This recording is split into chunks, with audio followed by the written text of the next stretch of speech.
This meeting's also on Zoom. Okay, this is the December 16th regular meeting of P and Z. It's also being held in Zoom. Looks like we have a couple people that are on. So we'll do the roll call a little bit different. We'll just go around and people can introduce themselves since we're in this forum. So I'm Pete Waller, P and Z. Everyone's a good P and Z. Watkins Folk, right? Manner. Pat Corcoran, PC.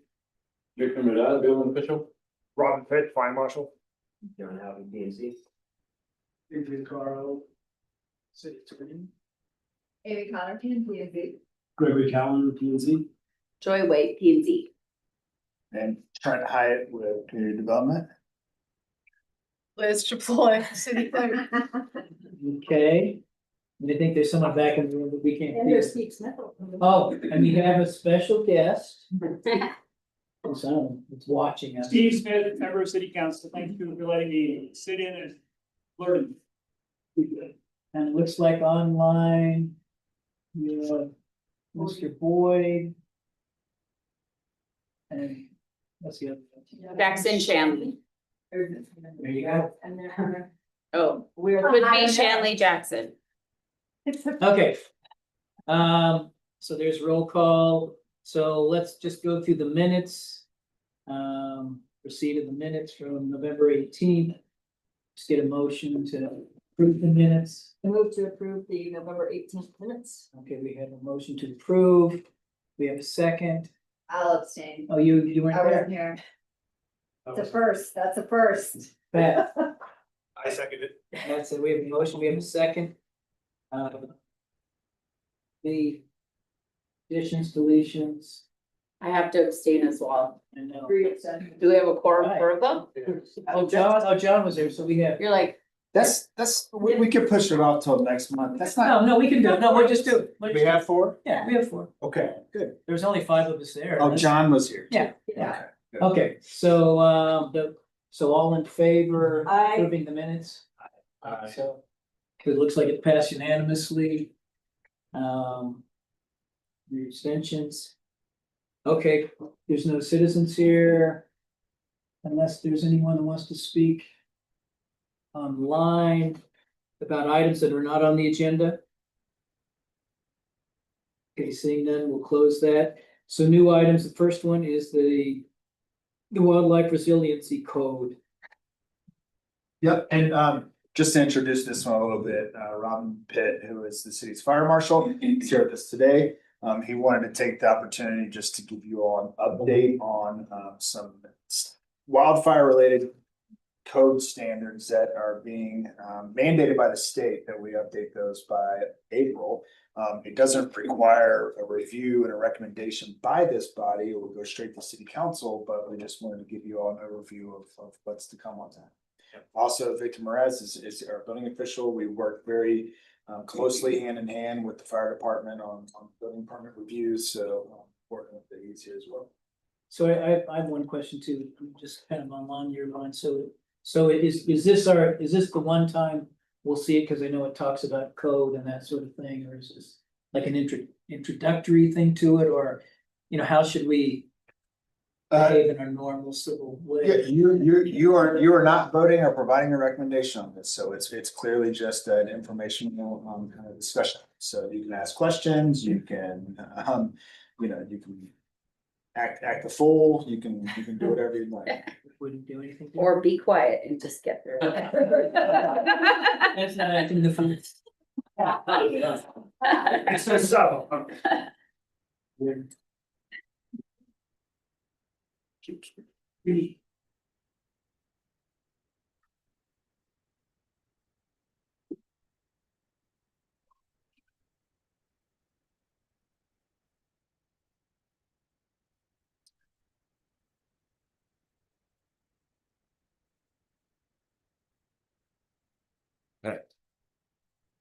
All right, good evening, commissioners and everybody that's joined us tonight. So as Trent mentioned, this is a statewide bill that's come up and about. It's kind of interesting for our state and how our state operates and how the state's really going to absorb this in the next coming years.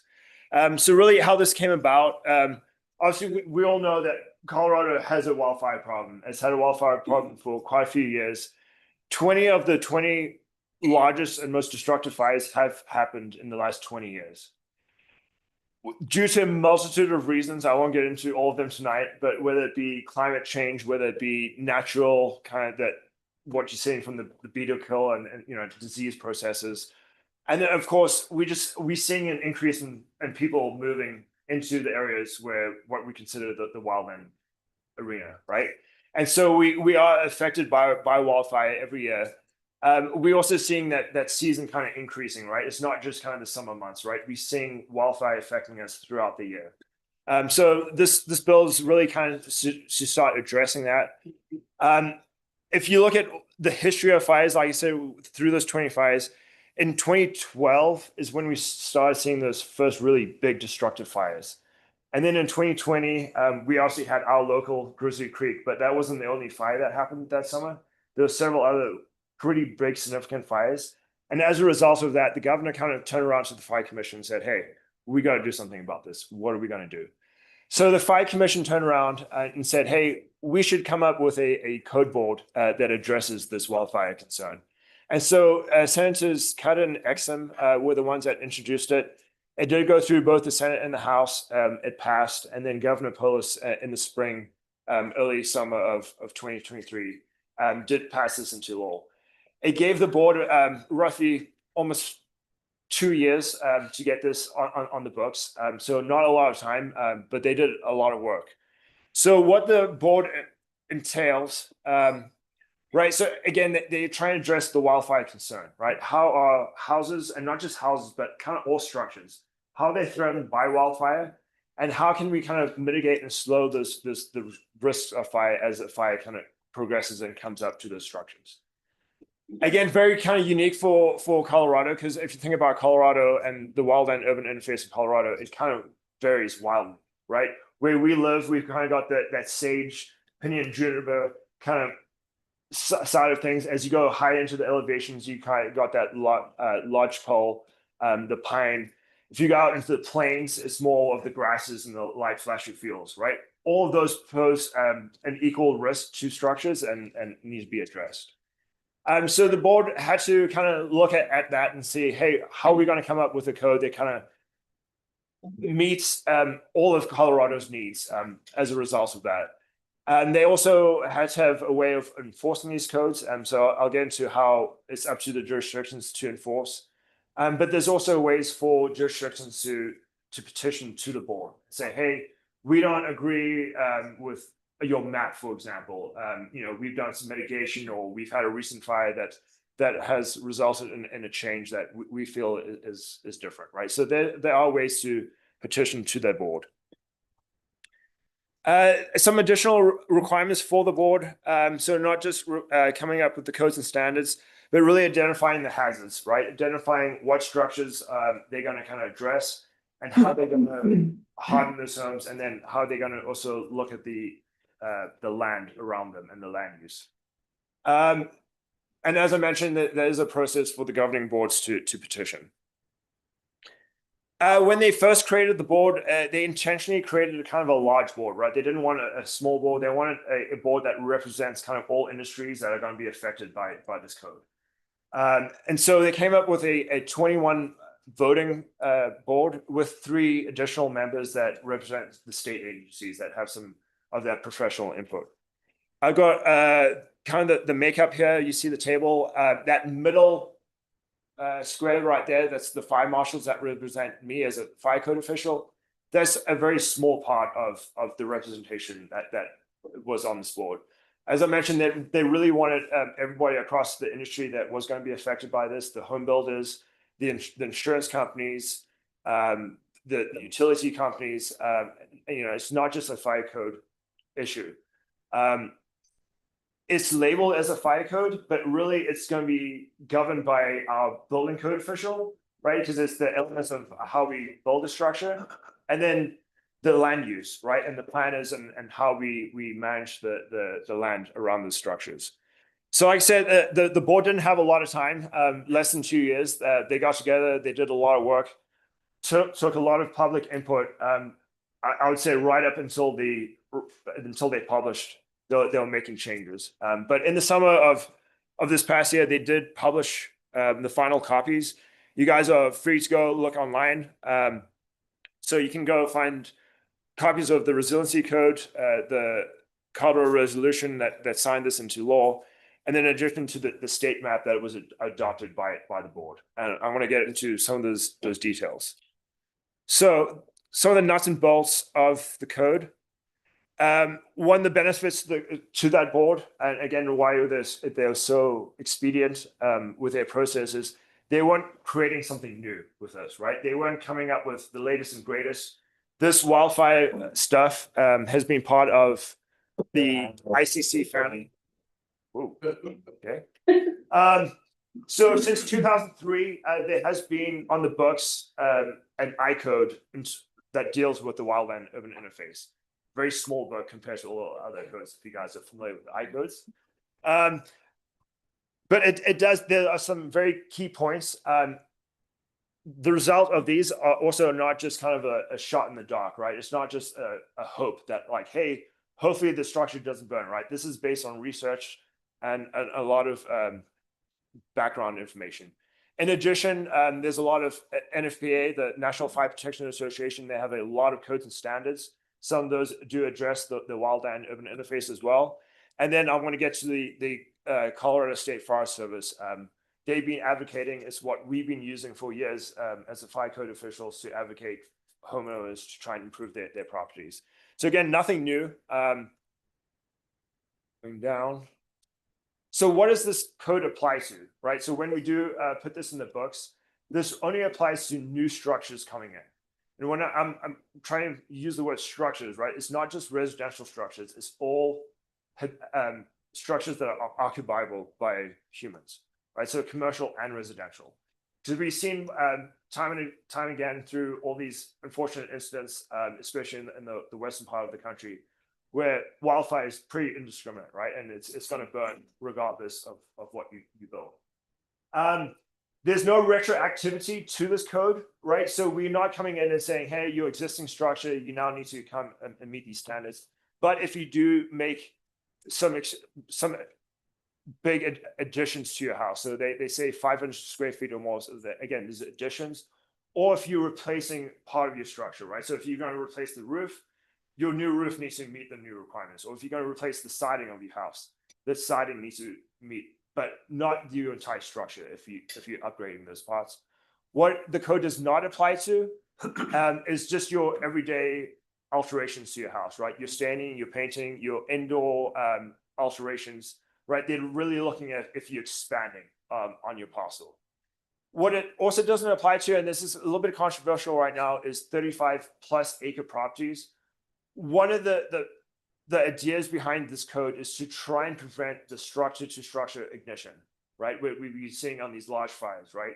And what we see on these large parcels is like, hey, these are more like those ranching parcels where you have a single property in the middle surrounded by their farm property or whatever property they own up in the mountains, right? It's kind of up to that owner to manage that property a little bit better than just what this code's applying. And then I want to get into why fences are also important in a second. And so when they looked at the hazard classes, they went and they said, okay, there's going to be 3 hazard classes. It's going to be low, medium, and high. What they also did is only came up with 2 classes of, hey, this is what we're going to apply the building code to. So when you look at the map, you're going to see yellows that represent the low hazards, and then the oranges and reds that represent the high hazards. So those high hazards need to meet the class 2 requirements, and then the low hazards for class 1. The state map that they came up with is really based on fire intensity, right? So they looked at the fuels that are involved. They looked at kind of like the height of the fuels. They looked at how that fire is going to be kind of progressing through that fuel. And that's kind of where the map kind of lies at the state level. It's kind of be up to us to come up with our local map that deals with the slope, the fuel, and then your weather history. I'm going to pull up this copy of the state map. It is a very large GIS file. So I just do warn you, if you do open it on your computer, it does take a second to load, right? But you do see those yellows, the oranges and the reds, especially out in the plains, as I mentioned, those light flashy fields, right? It's going to be more of those yellows. Whereas when you go up into the mountain corridor, you're going to see those oranges and reds being more prevalent. Is this available on our GIS mapping through the county? You know? I don't think. No. No. No. Yeah, and so right now it's on the website. We've been learning that, again, I'm not a GIS expert, but they don't actually have it publicly available for us to pull off, but there's ways for us to try and get that data and populate on our maps. The areas that aren't red, yellow, or. So yeah, so I'm going to get into that. Well, first off, you'll notice again, it's a very, it's a large map right representing right there. And actually, I'll get to a little bit of a closer image right there. So the hash marks represent federal or tribal lands that obviously the state code doesn't apply to. What the map also doesn't take into account is city centers and urban environments, right? They really are looking at those fields. And so when you come up and where you do have those residential properties and there's more urban and density environments, the map isn't populated for that, right? So it's up to us as a local jurisdiction to define those, right? The other thing I want to kind of explain to you the difference between that low and the medium and high is the low is you looking at the ember projection, right? So you have a wildfire that's developing in the vicinity of your town, and those embers are getting projected by the winds that are hitting the side of your house and landing in the eaves and all those places that can catch fire, versus a approaching wildfire, right? That has that flame impingement and that higher heat, right, against the house. So those are the kind of the two ways to look at it is the embers and then the direct flame impingement. So in order to protect our houses against those two things, first off is, again, the building requirements, right? How are we building our building to withstand those embers that land on the house? For a while now, we have been requiring Class A roof coverings in our city, right? It's been a long time since we've had wood shake shingles. It's been even longer since we've had, say, thatched roofs, right? That was a thing back in the day, but we burnt down a lot of houses and we're like, hey, we probably shouldn't do that anymore, right? But then there's also other ways, as I mentioned, right? As those embers land on that house and then fall into the gutters and the downspouts, right? Making sure that those components are not combustible and aren't spreading the fire within the house. And then those embers, we've seen that the 1/4-inch mesh is the best recommendation to stop those embers from getting entrained into your eaves and then starting those combustible materials behind your exterior. So again, those are the building requirements. Looking at the land use, again, this is nothing new, right? If you look at the home ignition zone that the Colorado State University has put out, we've been preaching this for years, right? That 5-foot setback around your house, because again, that's where those embers are landing, right? And we see that this is a pretty good example is, unfortunately, the fires in California, right? You see all those houses that have lush green vegetation around the house, but unfortunately, as that wildfire kind of comes up and it creeps up, it preheats those fuels, and by the time that fire does get up there, those fuels just burn, right? And they are fuels at that point, right? So we're like, hey, let's not have any fuels in that 5-foot setback. And then also, as I mentioned before, that fencing, right? So we've noticed that, hey, the fire front passes, but then we have these methods for that fire to kind of work its way, those slow moving fires, and it gets into the house. And the two ways that it does it is through fencing and also the retaining walls. So you think about the retaining walls, especially like the railroad ties, they're impregnated with all the chemicals and the oils, right? They catch fire and they're slow burning, right? Hard to put out, right? And if they're up against the house, it's not a good situation. So that's for Class 1. Class 2 takes Class 1 requirements and then just adds to it, right? So in addition to the roofing and the gutters, they also look at really all the appendages of the house. They look at the decking material, right? We've seen time and time again, all these structures that we've lost because of the decks, right? Especially the decking. It's not just the decking material, but unfortunately, it's what we put on the decks as well, right? The furniture and everything else, right? So this is, again, the building component. There's also an education part that's up to us as members of the fire department to try and teach people. It's like, hey, these are the best practices. But then coming back to the land use, really for the class 2, it kind of looks at that bigger picture, right? So it's looking at that flame front as it's coming towards the house and trying to slow that down and try and minimize it, right? So looking at tree crowns, trying to space tree crowns apart from each other, trying to prevent those ladder fields, trying to cut those grasses down, not have large piles of mulch, logs, all that, again, just intensify that fire and can cause an impingement within the structure. The difference you'll see between what they call the HIZ is the SIZs, because again, we're trying to get away from it just being homes, right? These are all structures in the wild and urban interface. So as I mentioned, this was signed into law. It gives jurisdictions some leeway, but every governing body does have to adopt this. So I'm in front of you guys tonight with the city. But as you guys know, as a fire district, I'm working at the county level to make sure that the county adopts it, and then the districts below that also have to meet that, right? So every governing body, it's a lot of work for everybody right now. But it's good. I agree with this. Again, as a fire code official, this is what we've been preaching for years, right? And this is a first opportunity really for the state to start addressing this and have the best way for when we tell people to evacuate because of a fire, for them to come back and actually have their homes and their livelihoods still exist.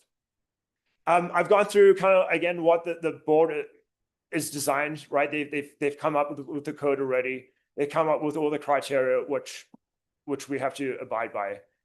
But really looking at what comes next is, initially it was only 6 months. Luckily it was extended to give everybody some time to get with this. But we have April 1st to adopt this, get this in the books, and then 3 months after that to start enforcing it. I really don't see a big issue here at a city level, because I think some of our building requirements and some of our planning and zoning requirements are pretty strict already dealing with some of the stuff, because as a community, we've been dealing with this, for many years. It's the county level that we really, it's kind of struggling. And not to mention it's the resources, right? So it's not just us, with Garfield County, you got to think across the state level, right? You got to think of all the municipalities and the counties that don't even have a building department, right? So it's a lot of work, but we're doing the best we can. I am going to leave you with this picture. Many of you are familiar with it, right? From 2002, from the coal scene. It's very evident when you look up on that hillside, that ridgeline where that fire was stopped by the firefighters before it went into the valley there where the city water plant is. What I do want to point out is, again, is fire is indiscriminate, right? It really doesn't care if it's a residential, commercial, whatever you've built there, it's going to move its way through. And our idea is, as firefighters, is try and stop that fire and have all the structures around it still standing. So that's the point of this code. As I said, as a fire code official, I'm fully on board with this. It's just a matter of starting to enforce it at the city level. So is everyone kind of familiar with those zones around a structure and how it allows for certain vegetation within 5 feet, another within 30 feet, and then a different zone for 100 feet adjacent to that? So, No, okay. You want to explain that a little bit, Robin? Yeah, so again, I mentioned there's a couple ignition zones, what they call the initial ignition zone is that first 5 feet, right? Where they really look at where those embers are landing, how those fires are really up against the house. But when they look at the zone 2 and 3, again, it's that property management, right? So it's how is that fire progressing? So if you think about tree crowns, right? If we have a whole bunch of trees up against each other, the fire's going to progress a lot faster if we spread those trees apart from each other. The same with like ladder fields, right? If we have all those limbs that are down low, that are nice and dry and can pick up those fires. And so it's just trying to manage that property away from the structure to try and slow that spread of fire. Because again, it's not just the embers, it's that direct flame impingement that we try and prevent up against the house.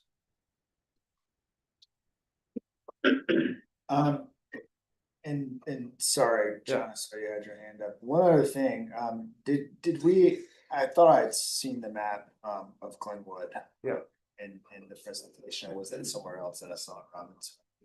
So, We did have a little bit closer view of town.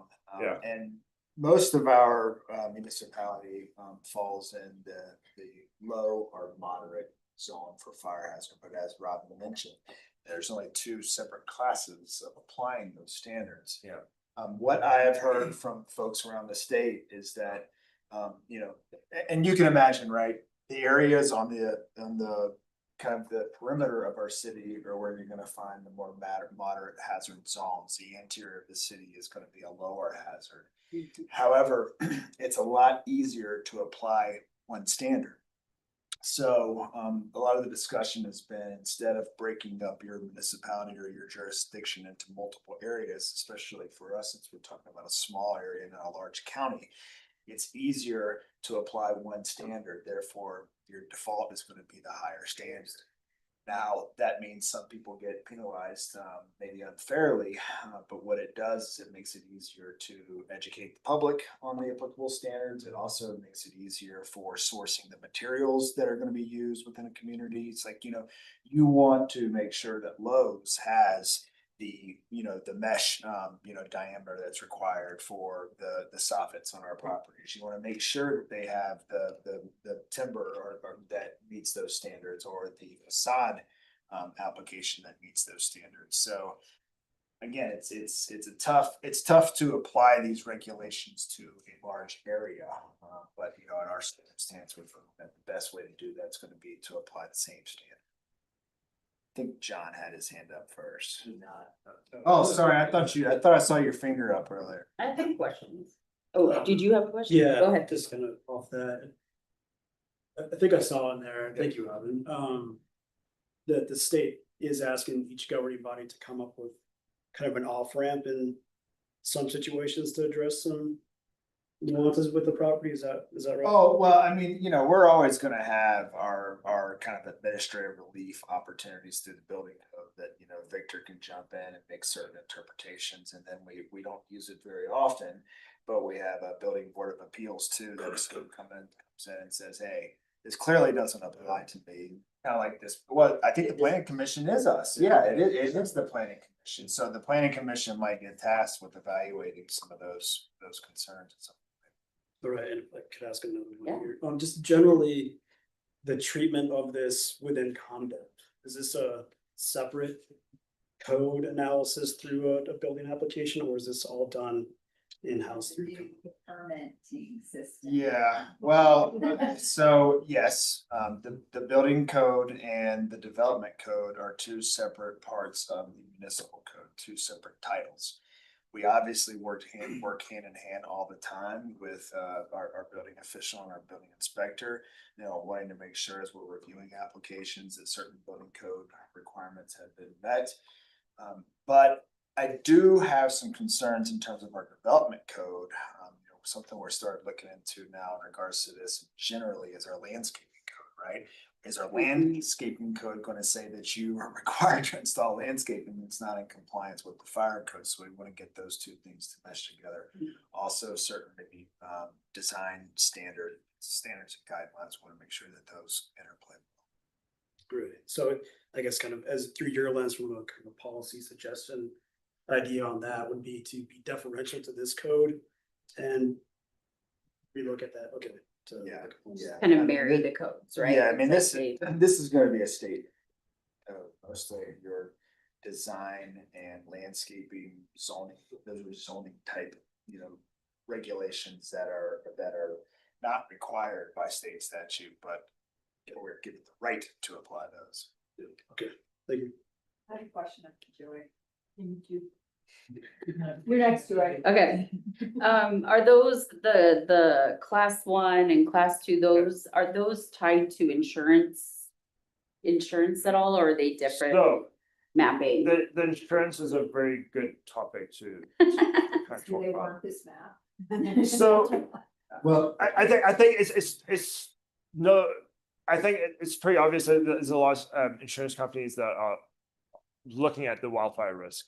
right? And whether to even insure people with the wildfire risk. This, to us, you'll see, there was representation from the insurance on the board, right? You do have to realize that the insurance companies do use their own maps and their own proprietary information to get to the stuff. But we feel that this is the first step to having a standard, right? And if people are meeting the standard, then the insurance company is going to look at that and say, hey, if you're meeting a standard that's published, Actually a benefit. it's a benefit. Yeah. Right. And so we hoping that in the long term, this is actually going to help with insurance. Good.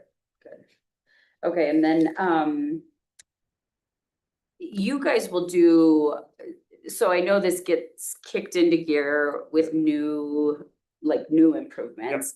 But you guys, I've heard, will do a free fire assessment for people that generally just want somebody to come in and take a look at their exterior and see if they are. Yep. So we do have an assessment program out there. We are expanding that to meet the needs of this new code, right? Because before it's been for the homeowner to want to do it, and now they're going to have to meet these requirements. Right, the people who are improving their home, but it'll still be available. But it'll still people be that are- available for those existing covenants. Yeah. And then obviously this like applies to structures, which are very important, but is there some sort of bigger effort going into just wildfires in general and just being strategic about that? I mean, obviously there is, but. So yeah, and this is just one component of the Okay. wildfire issue, right? Like the board came out and said, hey, how do we protect structures, right? There's all the other work that's been going on at the state and local levels to deal with evacuation routes, to deal with some of the other stuff, like I mentioned, like the disease and mitigation of the forest, right? Like there's a lot of work we've been working on that the past month, right? You've been seeing us on the hillside, right? So there's a lot of different layers to this. This is just one component that we are hoping is going to move Very things. cool. Thank you. So if I wanted to put a shed on my property, this would trigger, this would be a trigger. It would not, right? So again, they're looking at occupiable structures, right? And so See my dogs. An ADU, if you No, built an ADU. and so chapter one, and I didn't have, all the whole chapter one out there because it does go into what it applies to and what it doesn't apply to. It doesn't apply to sheds. It doesn't apply to some of those accessory structures that are found on a property, right? They're just dealing with the main property itself and try and keep that safe. Really? So like I could stick an ADU on it, and be made of sticks, basically. It's an occupied structure. And 500 square feet. Right, 500, okay. But and if it's a roof replacement, then this does. So again, it will just be the roof component that you're replacing would have to then meet the new. Well, And that's not really a change. And that, It again, require a class A roof. I don't know, Yeah. if you came to my house, you'd be like, this place is going down, so, I don't know. Robin would be happy to come out. Yeah, you come out and you'd be like. If you guys think gutters too. No, it's, So Combustible gutters. yeah, if you saw my neighbor's roof, you can understand, but hopefully he's not watching. I had a couple of questions too. One time, working on a project in Aspen, it was really close to the property line and they made us use exterior sprinklers. So that if the fire came from the outside of the house, we washed in water. Is that something Yep. that is on the radar? So I can kind of defer to a building official because that really is how buildings are required to be set back from each other. And then the components that are on the exterior of their structure to prevent that fire spread. Right. So yeah, structures that kind of don't meet those requirements have to have additional So protection. it's a retrofit solution then. Yeah. It sounds like, yeah. Building code states that from the building line to your property should have at least 5 feet, the minimum from each property. If you go closer than that, then you have to use fire rated materials, no bands, sort of thing. Yeah. For that, what you said, the exterior fire sprinkler, that will work fine too. So that's an option. So Trent, one thing you had mentioned that I'm a little confused on is like, should it be the same rule that applies across the board? But we're looking at like level 1 and then medium and high, which is level 2. That's not same across the board, but 2 different categories of regulation. Yeah, so I would be inclined, based on what I've heard from other folks in the state, is that we apply the level 2 across the board. Competitive. Yes. So Okay. that's gonna And that, cause. and again, I think the devil's in the details about what those materials require. I mean, when you're talking about protecting soffits, you're going from a 1/2 inch to a 1/4 inch. Not Not a much big deal. difference there. You're already applying class A roofing materials Does mean you today. can't have a cedar Yeah. deck. That is gonna be where it's gonna get more Yeah. technical, would be a wood deck versus a Correct. Trex deck or some other material that is class A rated. Now, you can, and I actually have a friend that's in the industry, their company is just trying to go ahead and get ahead of this so that they can apply treatments to wood so that it can have a class A rating. Yeah. And people have been doing that for a while too, like for shake shingle on roofs, Sure. it's like it's a pressure treated, to a certain rating for a certain period of time, usually it's the life of that product. So I'm wondering if the increase in building expense will have an offset as follow-up to Joy's question, will it offset by insurance costs? Or is it just sort of what we have to do these days? That's Yeah. that's the $1 million question, is. and I think that, that's part of the discussions being had at the state level, is that, what can we do as a state to reduce those rates, because everyone's are going up, and the insurance company is really kind of holds the cards in that discussion. Yeah. And in many cases, even be insurable, because so many areas they're dropping Yeah, coverage. I know, and that's really scary, So that's, especially in a Right. rural area like this. Yeah. And I was wondering, you said it's just habitable structures, so not like utility structures, but if we've got utility structures that are necessary infrastructure, why would we also not to apply these regulations to those, like a communications building or electric substation? I think so. I think what they use the word occupiable, right? So I was gonna say, most everyone that you mentioned is an occupiable Yeah. structure. Yeah. A sewer treatment plant receives a Fire. certificate of Yeah. occupancy. Yeah. Telecommunications building now, that may be. But like the chlorine tank on the hill that we were so worried about in 2002. That's a utility that's not Yeah. occupiable, and that's a big deal if that catches on fire. So should we not apply those regulations to a utility structure? again, that's why I think at a local level, right? We deal with the individual parcel, right? And we look at the risk involved. And this code is trying to address the bigger picture and trying to have a standard. But again, the water treatment plant, that's an occupied building. Where the chlorine, is kept. So I was thinking about the one up on the hill. That one is Right. too.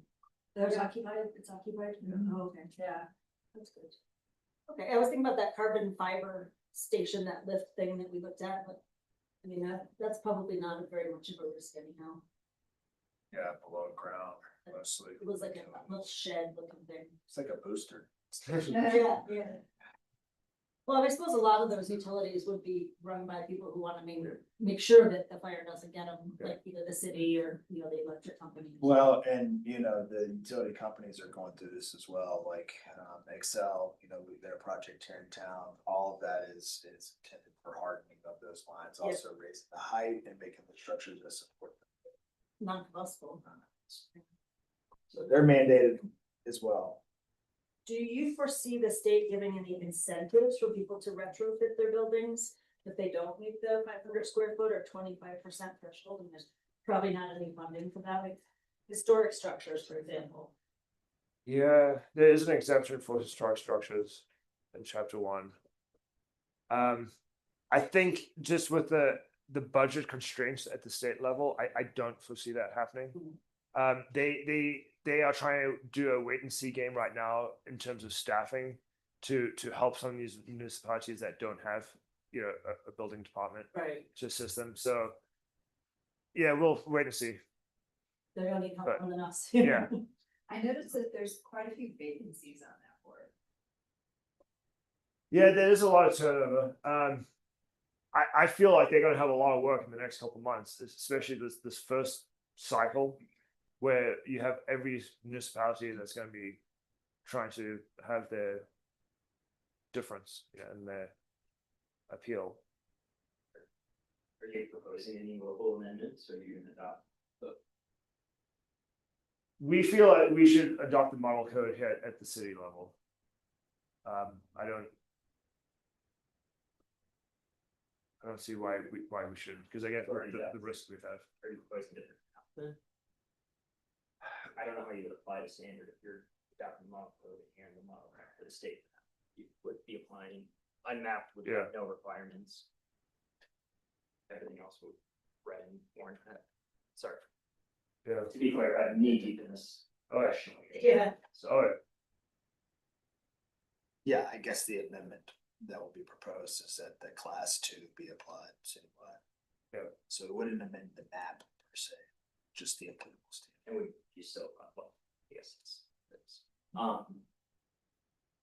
Another concern I have is that the setbacks. You know, like the tool shed you references a 10-foot setback, it's exempt.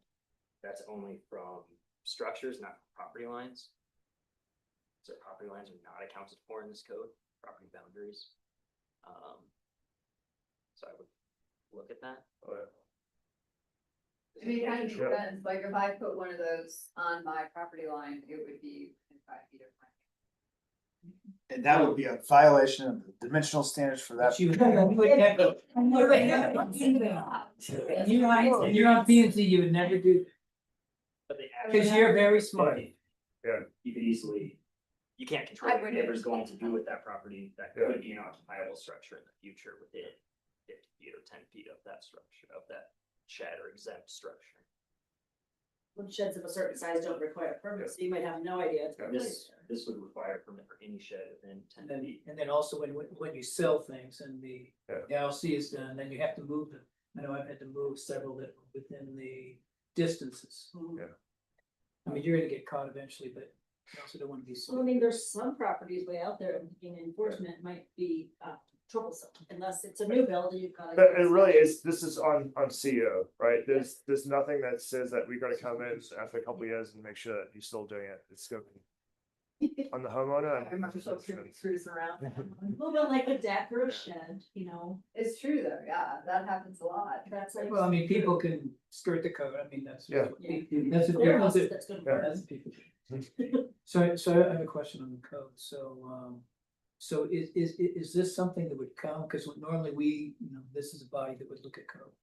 So but is this this is from the state, it's kind of a tops down code. I mean, it seems to me like it's a mandated code and it's not something that we would see. I mean, that was kind of my question right up front. That this is really our one time we're gonna see this, knowing here's what's gonna happen, and then it's just gonna be, and then it's the code, but April of 26, right? Yeah. So we don't even vote on the like text change, Even if there's landscaping. Correct. right? It's just adopted I mean, we might by hear city about council. it, That's good. but yeah, no, I think it's good. I mean, Yeah. first off, I think it's awesome. Yeah. I think this is an awesome thing. It's Yeah. good. But I mean, but is that true? I mean, we wouldn't see anything on the code. This is Correct. kind of what we're hearing. Yeah. This is what it is. It's a tops down thing, which is one. Yeah, no, I mean, the intent of this meeting was to, one, inform you all about it, and two, hear those questions, right? Because hearing these questions helps us prepare for presenting this to council and for potential pitfalls. So if there is a change to landscape code, we're gonna see it, because it's coaching. That piece could come. Okay, Yeah. so we've got someone at the staff level making sure all of our current codes don't conflict with this new code. Yes, but it's still kind of a tops down thing.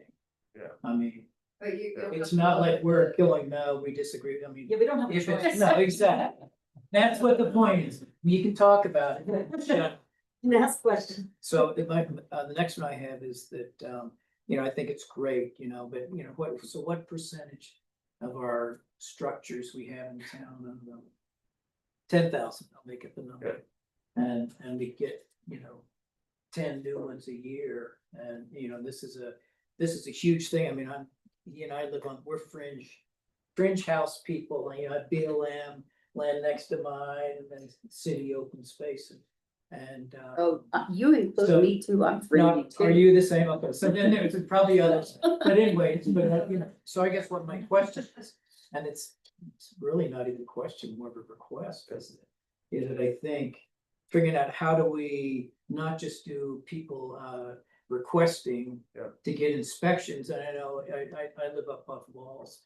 At the end, if there's a cul-de-sac, and I don't know, maybe 3 or 4 years ago, there's the fire guys were there, and they were trying to figure out how do we evacuate. I said, hey, do you mind coming to look at my house? And, you know, it was great, you know, they kind of came up and did some stuff, and, you know, some of the things I need to work on my 5-foot setback from my dwelling. I mean, I have things I need to do, but I guess my point is that I think that we should put a program in, maybe it takes 2 years or whatever the time is to go through systematically, it seems like through the town, and you know, and maybe you recruit homeowners or something to be part of your people, that you know, I mean, you know, I'm in River Oak subdivision, you know, that's the name. Yeah.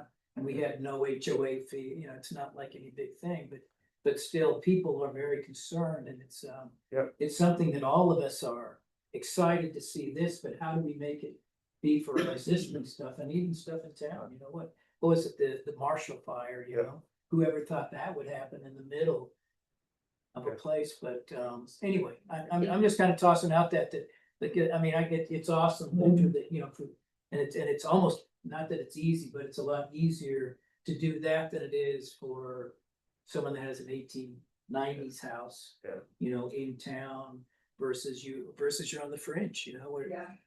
But I think getting the word out and letting people know that the program exists and having education about that. And then also making people aware that they're not gonna be penalized, right? This is a voluntary thing. Well, If, I'm just saying, it would be good to have an audit that's more of a systematic audit versus I raise my hand. Yeah. And I mean, you know, because I don't think there's any penalization, you know, you're not. yeah, Because I mean, this is what you have. I'm not saying you're going out to get people in trouble, but at the same time, but people. everyone needs to be aware, whether they raise their hand or not. Yeah. Here's the things that you Yeah. need to be doing. I mean, you know, the 5-foot thing, I bet 90% of our houses, maybe more, are, you know, don't make that rule, and that's a pretty simple thing to do. It could save you money. And then the realtors won't slap you when you're trying to sell your house that looks like crap. But I mean, I think, you know, I think that's anyway. No, I agree with you. I know we've had a neighborhood ambassador program for a couple of years that we try and find some different neighbors to try and focus on. But it is a changing of the mindset, right? And hopefully with some of these newer bills, people can look at it and say, hey, that 5-foot setback doesn't look horrible, right? That you can still create an appealing setback that, you know, it's still a home to you, but. Little plastic. So I have a question on that. Is the 5-foot setback, is that the most restrictive or is that the least So restrictive? if you look at in class 2, they really don't want you to plant anything in that 5-foot setback. But Yeah. at class 1, again, which we're looking at in town here mostly as well, is they do allow some of that like drought resistant natural I'm not a Like the vegetarian. zero stuff. Yeah, the zero Yeah, stuff, yeah. right? So there is a list. Again, it's through these the professionals that deal with this stuff every day, right? And they have lists of plants that you can put out there that is not. I guess going back to what Trent was saying, though, it sounded like you were not going to do class 1, you were going to be more restrictive than that, is that correct? Well, So then how does that affect I don't know landscaping? about being more restrictive. My intent is to be more simple. Right. Application of these standards, you know, it's hard enough to get these messages across to people. I don't want to at the same time try to teach them 2 separate standards and apply based on their zone. Right. I mean, are we For talking sure, like but then I guess fiberglass how and does the that, doors, though? how does that apply to the landscaping? Cause I would think. The landscaping would be a non-combustible zone 5 feet from the structure. Okay, so that is the class 2 then? Yes. Okay. I And thought that's, that was class that's, one. you Okay, know, and when these zones have been implemented over the last 2+ decades, you know, that's been standard since Yeah. the start. That's Oh, not, good. you know, it's Nothing not new. new. in terms of defensible space. But does this mean that you build a brand new house and you can't have a wood entry door on it? No, a wood entry door could still be a class A rating. Yeah. You know, just like you know, windows, tempered glass windows are class A rated. You still have those types. Well, right, but usually you don't need a tempered glass, and if your whole house has to be tempered glass, that's a significant expense. This only requires multi-layered. Sorry. I was sort of just, weighing what's best, whether it be have all three classes just covered or have two different categories, and I know it's probably comes down to staff and the amount of work it takes. Yeah, I don't know about the door specifically. Certain hour rated doors, but there could certainly still be wood, Victor, right? I mean, it's. Yeah, every front door or garage door has to be 1 hour rated solid door, so. I mean, The it's, exterior windows don't usually have to. well, Would an aluminum clad window be a fire resistant window? I think the ones we got right now, it is fire rated. Yeah. You know, cause double plane and everything, it doesn't have to be tempered.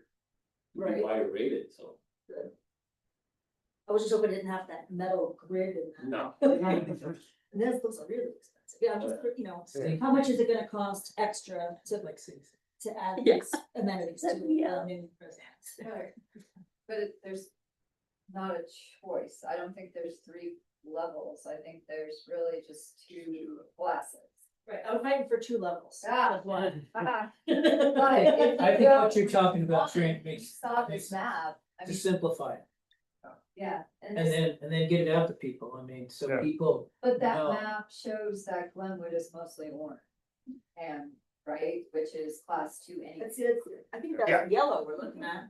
Yeah, that's. Oh, boy, here we go with the drop. Orange, yeah. Blue is like. So that's not red and yellow, that's red and orange. Red and orange. And if you're colorblind, you're screwed, so you can't even look at anything. When I keep thinking what you just said is like, how much of this is really going to change what we're already doing?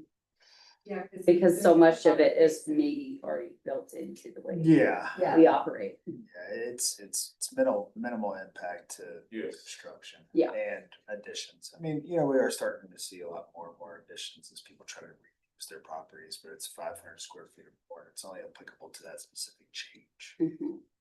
I would say just kind of go off on what Chairman said there about, I can't remember her name, I'm spacing it, but I had the Firewise, she came out this Yeah. summer and walked my property and wrote up a report and gave me a list of contractors and told me about the grant program and things like that. But I think maybe as we talk about daylighting and putting this out there for the public, we also highlight those other relevant programs that the community people be aware of. Yeah,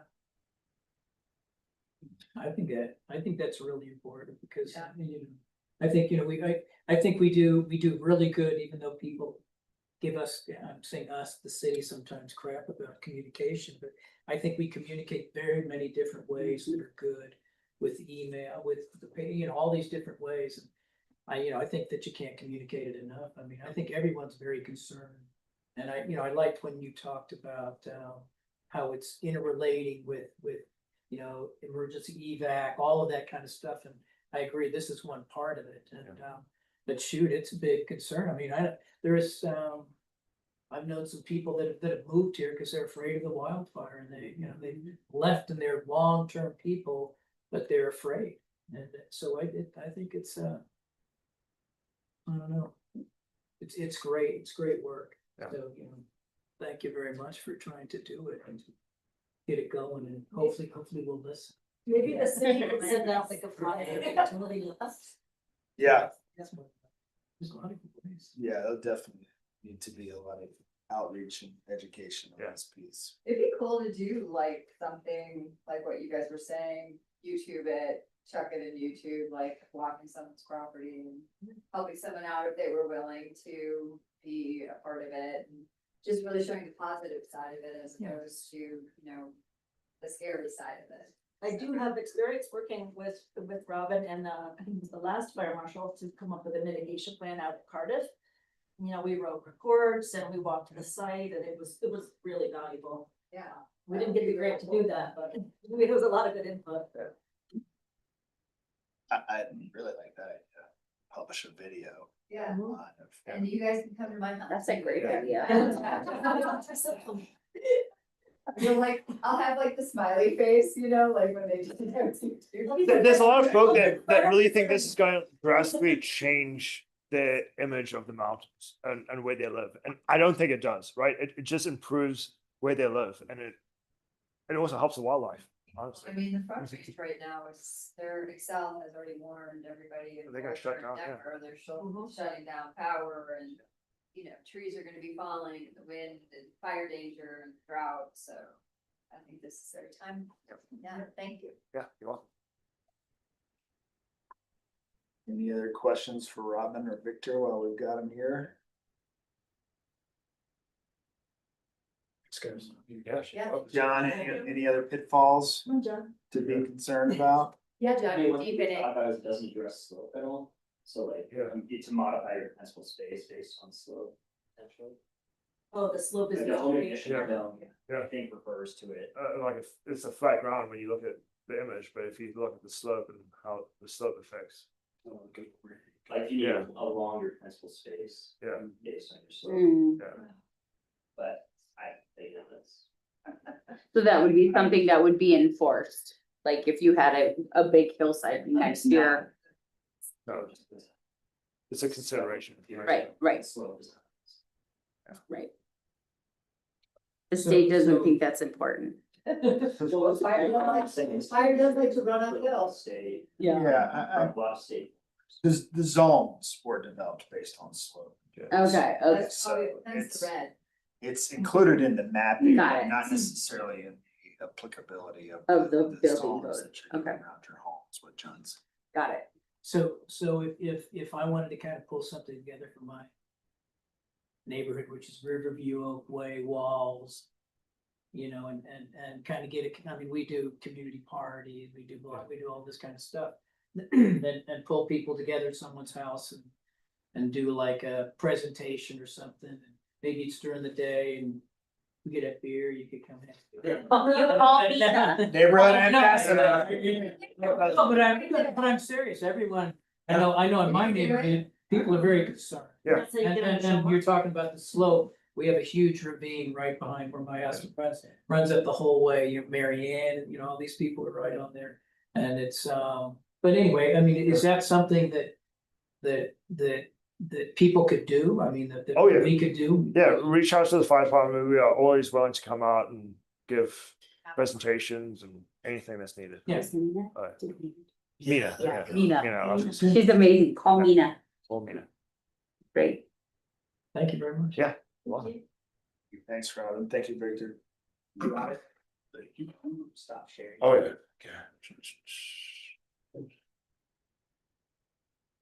Okay. No, I'd like to do. I think it'd be Peter's good. like trying to have a party. Well, we have performers. You could have a big bonfire. Solstice, we could do it solstice, and we could have a fire. Yeah, we can't do that where I. The fire department said it was okay. Yeah. Oh, don't you think, Greg, that would be good? Yeah. Are you guys neighbors? We're down the same one, other ends of the street, but it's like people get together, Red Mountain area. Yeah. Yeah, that's a habit. which is a whole interesting. Lots of Foundation combustible You're one big flexible area. and defensible area. I. I lived in a beautiful place that burned down in the last fire. Yeah, but you can. I already have everything not in my house. Okay, Watkins, are you ready? Ready to go. Rock and roll. Okay, on to another major obstacle and difficulty. Unsolvable. Yeah, another unsolvable issue. Not unsolvable, we just make incremental progress. Yeah. Such a positive guy. 1 step forward, 3 steps back. No. Yes. So this is a work session again on housing, and it's gonna be like it was last time, where it's kind of free form. So I wanted to start by going over where we were last time, some of the conclusions and thoughts that y'all had, and then we're going to get those phones out again, to do some of that same, minting their voting. So our work session last month, I asked you guys about zoning changes and just personally how you guys felt about some of the things that we recommended, and you guys came up with a ranked list. So density bonuses came out on top. So we're gonna talk about that tonight. But also on the list was allowing duplexes in more places, commercial to residential conversions, hotel conversions to housing.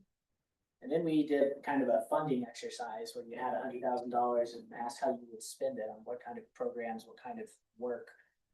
Interestingly, employer-based rental assistance came out on top. And then mobile home park preservation was up there, regional work through the Housing Coalition. And then we were tied for down payment assistance incentives to convert short-term rentals to long-term rentals, and then group designs. And then rounding it out was a housing navigator staff position and tenants' rights education. We also talked about what you guys would want to see in the future. Topics to explore: tiny homes, interestingly, was there, and ADUs. Those are two related items, so we're going to talk about those tonight. Incentives for employee housing, long-term camping areas, single stair reform, reducing costs for ADUs and infill development, building code changes, 4 or less housing unit process, short-term rentals, and inclusionary zoning. So we're going to do some polls tonight. We're going to talk about density bonuses, tiny homes and ADUs, and then potential educational outreach. Before we get too far into this, though, I wanted to kind of define some terms so that we know what we're talking about with these things. With tiny homes, if someone says that tiny homes aren't allowed in Glenwood, that's not really true. Usually what tiny homes means when people talk about it is homes that are pretty small. A lot of times they mean not on permanent foundations. So that would be one way that that's true, is it's a home that needs to be on a permanent foundation for us. But we have no minimum size for homes. The building code has some really bare minimums that it does need. 120 square feet for a bedroom that's 2 people, or 70 square feet for a bedroom with 1 person. 6 square feet for showers. So these are pretty minimal requirements. So if you want to build a home and then you want it to be really small and call it a tiny home, it's great. It just needs to be on a foundation connected to utilities. Some of the issues that we can run into sometimes, and these are going to be building code issues, or the building official here, are lofts. As I'm sure you all know, tiny homes, it's really important to use space efficiently, so they almost always have some lofts. And, so there are rules about how much headroom you have to have, and it counts towards certain things. And then another thing that is important and is a zoning thing is minimum lot sizes. So I think a lot of times when people talk about tiny home communities like there are in Silt, they're talking about not only the homes being small, but also close to each other. And so that either is kind of a mobile home park situation, or we're talking about small subdivisions, smaller than we generally allow in the city. In Silt, I tried to look it up. I think those lots are 2,500 square feet. So that's equivalent to 1 town site lot here in our downtown, but that is smaller than we allow for someone to create today. So that is a barrier. That's what the goal is. So we do allow manufactured homes not on foundations, but that's because it's in a zone that permisses mobile home parks. Is that correct? Well, those mobile homes are on foundations. Or they're at least attached permanently to ground. Yeah, usually strapped down, but not. Strapped down, but permanent not foundation. purged to a. In most of the zone districts that we have where they're permitted, it's via special use permit as a mobile home park. So I guess kind of think about Woody Creek and how they're kind of integrating some of those lots. And as we talk about preserving some of these mobile home parks, ownership and things like that, I guess, are we looking at kind of within the same vernacular as saying tiny home? Do you want to go in there and develop their lot in those parts, or is this a different type of approach that we're taking for people in those parts? Well, people use the term tiny home in all kinds of ways, so I don't think there's any kind of real standard. So when I'm talking about tiny homes, I'm trying to refer to it generally. Like I said, we don't really regulate the size of a home. We build a home almost as small as we want it to. But then those lot questions, that, Okay. that is controlled by zoning. So as you look at, sorry, No, you. I guess knowing our existing lots in Glenwood, are impediments in place that would prevent like what we see going on in Woody Creek and elsewhere with kind of the kind of integration of these updated structures and those.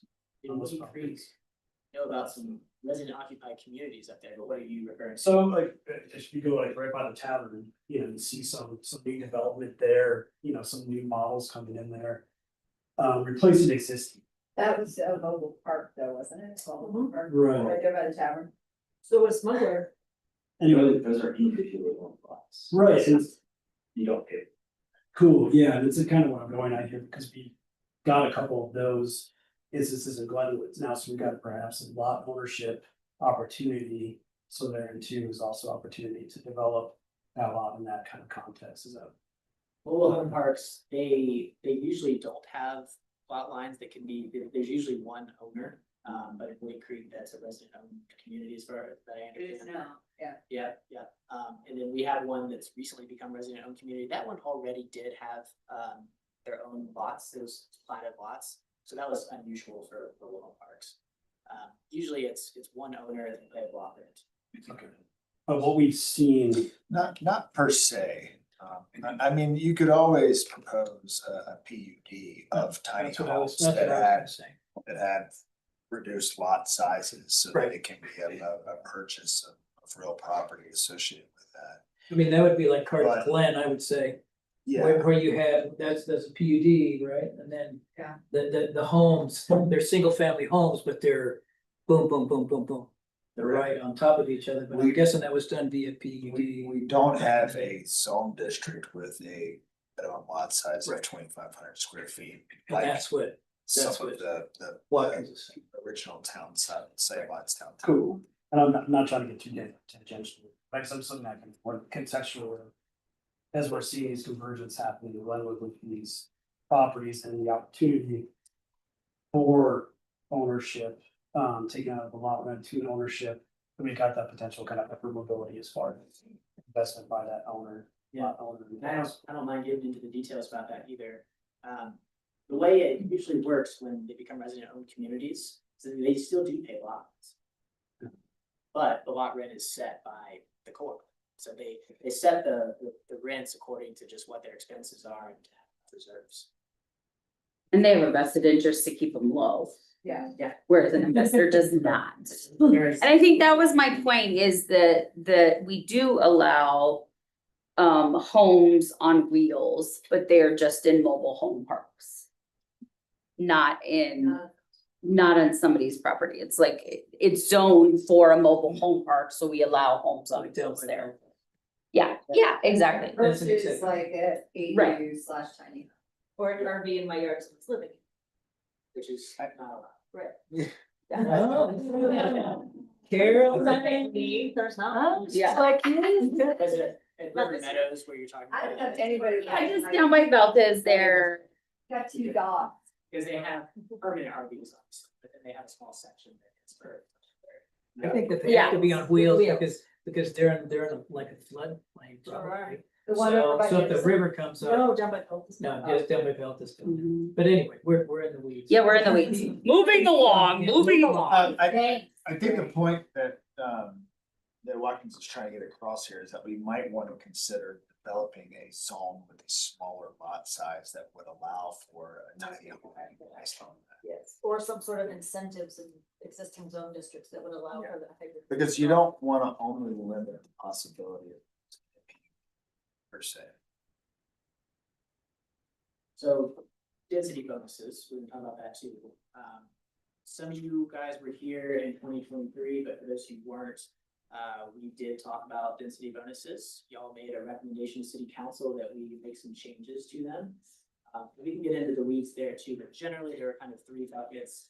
There are incentives for providing greater affordability to tenants. And there's incentives for projects that were within 500 square feet of a transit stop. And incentives for sale. And all of those got shot down, didn't They I was That- like, that- I don't remember. recall that I being remember successful. a long time back I then. remember that day. That was council. Right, Did no, that no, to us. exactly. That was right after we did a variance, I recall. No, but I mean, we had mega conversation. Yeah. Neighbors were turning against me. Exactly. That's what some- Oh, yeah, yeah. A few other things, wrapping up from last time, there were some questions, that needed some answers. Someone asked how many leadership units we have in town. We've got 40 voluntary units in the voluntary program, and 52 now. Inclusionary zones, the 52 that were required to be created, those have the income requirements. Someone asked about the homeownership rental split in town. In 2020, when we had the best data, because that was a decennial census, it was about 51-49, 51% homeowners, so more homeowners than renters. And in 2023, we have some data that's maybe it's 53% renters, 47% owners, but that comes with a good deal of margin of error.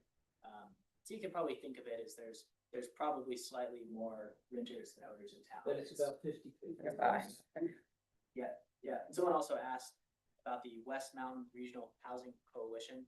We can just call it the Housing Coalition, it's how they want to be known. The service area for that is all of Pitkin and Garfield. So that's pretty far. So with Eagle's a member, but they have their own programs through Eagle County, so that's. They have their own good deeds. Yeah, they don't do the good deeds program in that part of Eagle County. But they have a ton of money because of, Yeah, I've seen some of their programs available, it seems to be pretty successful. Yeah, my boss just got a place with them. So would everyone mind bringing your phones out? Oh, boy. dun, dun, dun. I feel like I'm in class. Yeah, try to make it fun and interactive. But you might have to. I can bring my laptop around, if that's easier. Doing it. Uh-oh, that is small. There it goes, okay. 19 meters for joining.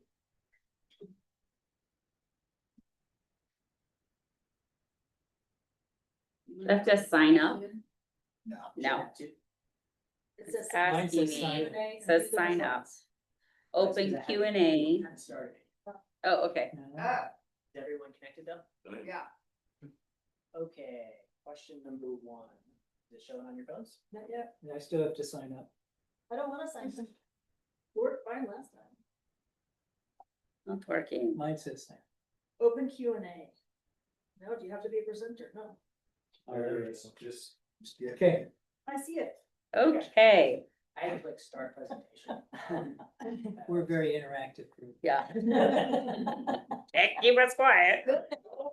Words, I don't want to sign up. Definitely not done there. Okay, What should Glenwood be doing with tiny homes in 80, assuming that you want any changes, and if you don't, you can click strongly disagree. So these are several ideas, and we want you to rate each one, 1 to 5, 1 being strongly disagree that you should do that thing. What kind of Riker scale is this?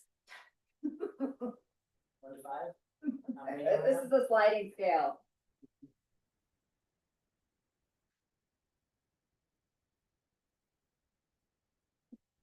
What are pre-approved models? Model homes, Modulars? designs already. Could be, but pre-approved accessory dwelling unit plans. So Oh. that concept of having a plan. Hard yes. Yeah, nobody needs a designer anymore. This might not be the prettiest joint. Yeah. But it looks like that one and like that It'd one. be and like one that that one. would be easily approved.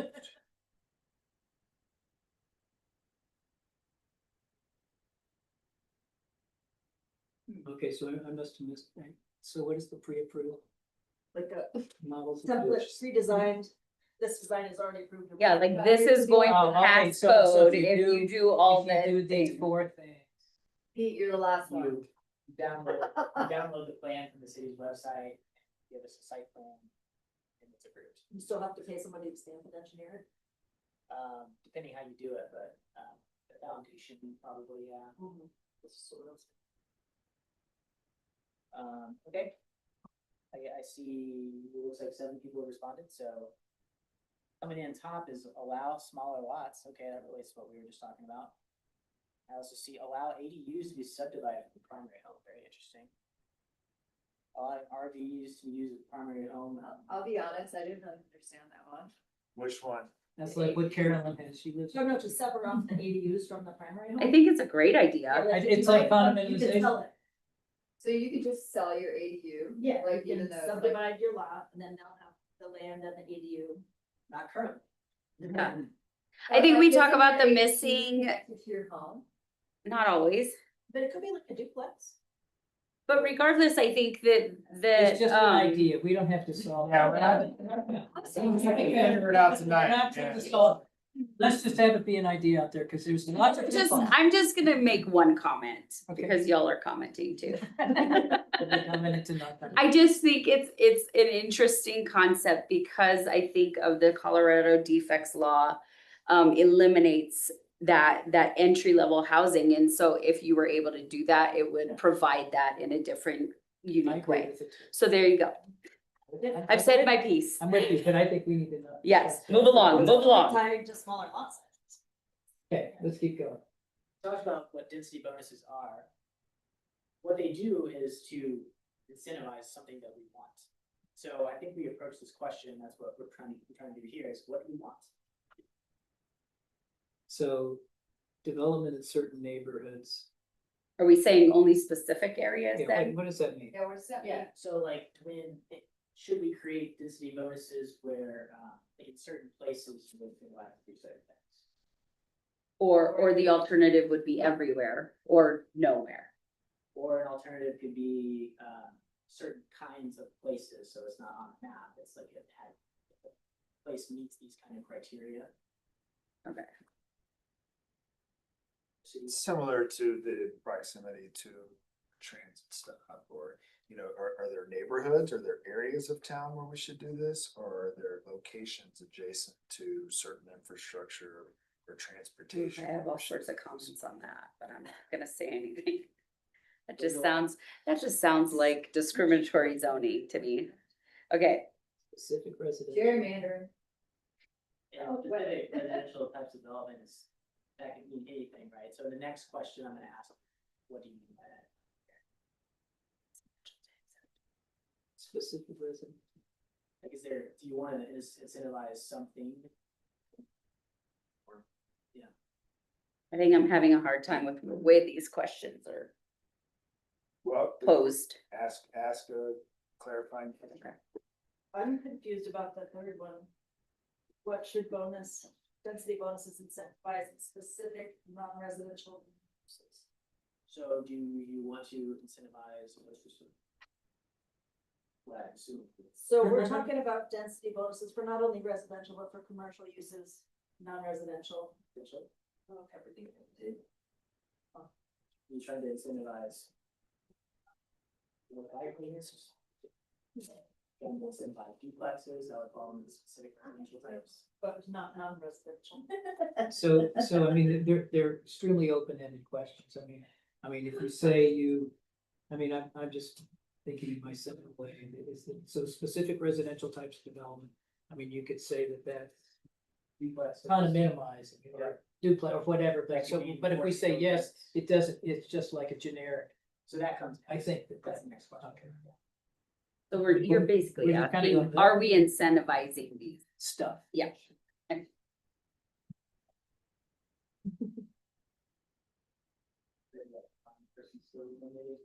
I'm still. I'm on. Boomer. I'm a boomer too tonight. Boomer. Now do. I could guess what that means. I don't know. You know it. You were-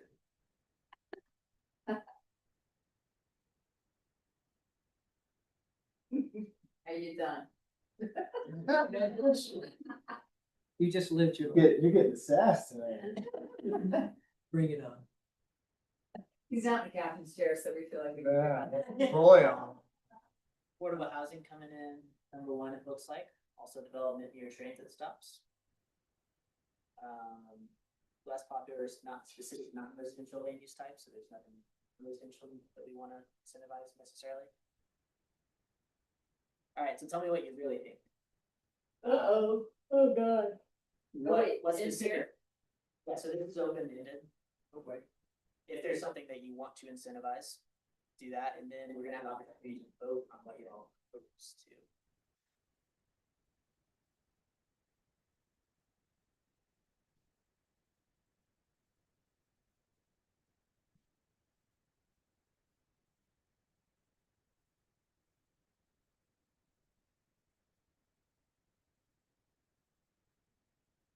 I don't know that we're creative enough to think of things that you didn't bring up. That was pretty comprehensive. Oh, yeah, something that you didn't bring up, we're supposed to, Well, so, No, it does not have to be. you know, we said residential development, so do you wanna incentivize for sale units, do you wanna incentivize duplexes, triplexes, those are some examples of. That,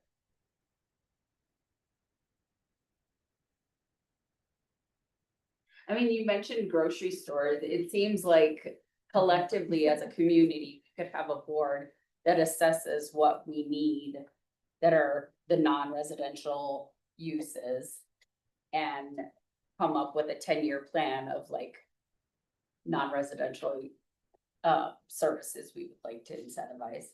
But that fell very low on our voting poll there, so. anyone still tapping? we already know Carolyn's is up there. Yes. Okay, so now, if you would like to vote on any of these, you actually have 2 votes, so you can vote for the same one twice or for everyone else. Oh, So you get to vote for 2. yeah. I wonder who put historic preservation.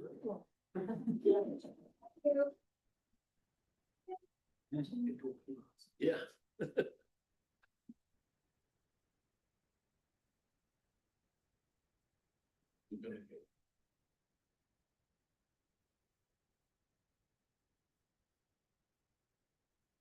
Please.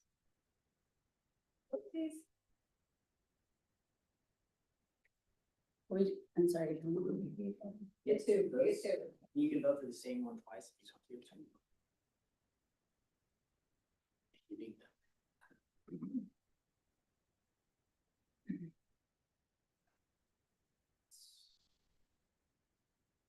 Dense infill developments in affordable housing for sale units. Cool.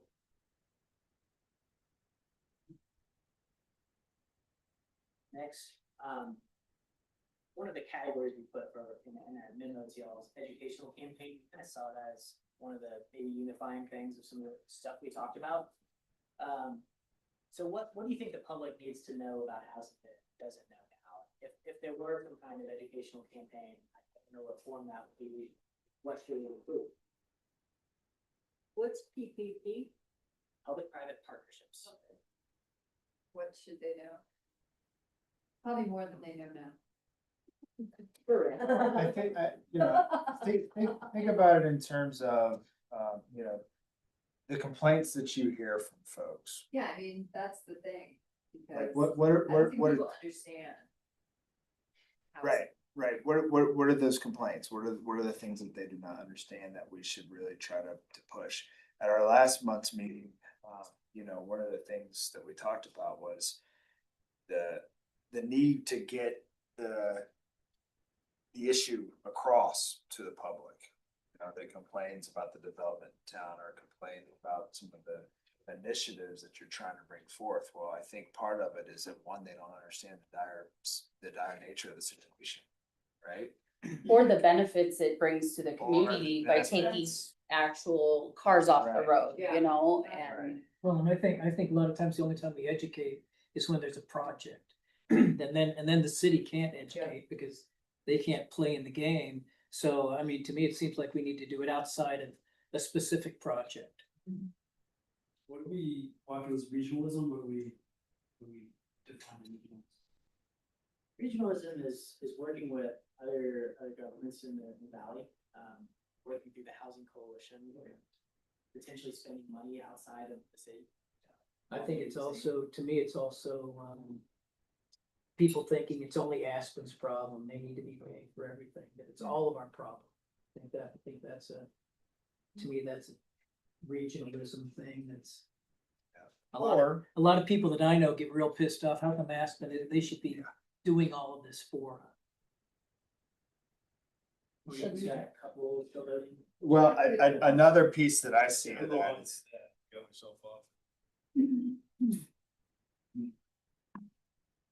What were you saying, Trent? sorry, I was just saying, it's the barcode again. You know, a lot of our deed restrictions require that you work within the city or within this area code. Well, you know, $1 million goes further in Whitehall than it's in the city of Glenwood Springs. Maybe if the city as an employer, maybe that $1 million, if it was spent specifically for employers or employees of the city, is better spent in Rifle, where someone wants to live in a single family home, not a multifamily apartment situation. Currently, our deed restriction programs don't allow for that, but I think it's like planning in general, housing being, you know, a piece of that. I really think to answer all of these questions that affect all of these communities, we need to be thinking more regionally and not just about the city of Glenwood Springs. We're trying to blame it on Aspen. We need to be working with an Aspen to figure out. And we've been a huge benefactor of that idea with the purchase of our mobile home parks. That money was very well spent that we put into the West Mountain Regional Housing Coalition.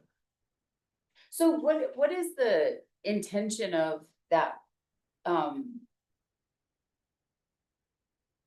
Keeping the money in Glenwood, because like Aspen, you can purchase a house here and it just stays with the program. The deed restriction runs with the program. So why? Well, I think initially it's that we want to help our workforce first, Yeah, which I get that, and we do. What we do want to make sure that Yeah. we're helping the workforce, that we give folks a place to live in town to live, or to work there who work in town to live. But if they're already working here, and like you just said, they probably wanna live in a home, not like a little condo. So if that's, you guys are gonna create homes to sell, then why not, let them live right? Like you said, like, I would just add that once these programs, you don't get it to start, right? You have to be here to know about the program, to even know. And once you're established in Rifle, where you don't want to move to Glenwood Springs, when that comes up, let's say you're working in the city. You have your community in Rifle that you live for 2 years, let's say, a deed restricted unit comes up in Glenwood Springs. Are you gonna move to Glenwood, or are you gonna stay in Rifle? if it's a house and it cut to your commute now, I can name probably 10 people right now who would do that. You guys have an idea as a percentage of city staff who has to live further down valley? City staff specifically, Yeah, significant. A lot of Newcastle. Half, is that what you said, half? significant. so if a priority was Right. to retain some of these employees and they, you know, to that point, they already have a community established and still at the Rifle or Newcastle. I don't think we want to hamstring the city. They already keep employees. Yeah, And we want to keep it go further, like you said. So then what does it take to change that? Shit. Yeah. Acceptance that our tax dollars are gonna be spent elsewhere. Mhm. Not in our Possibly some changes to our housing guidelines. city council approval.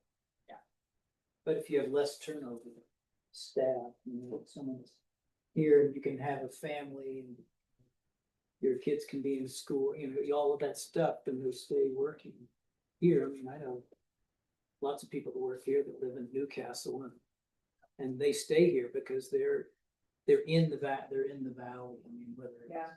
you know, however you define the valley, but it's, I don't know, I think that's a great topic though, yeah, I think it's good.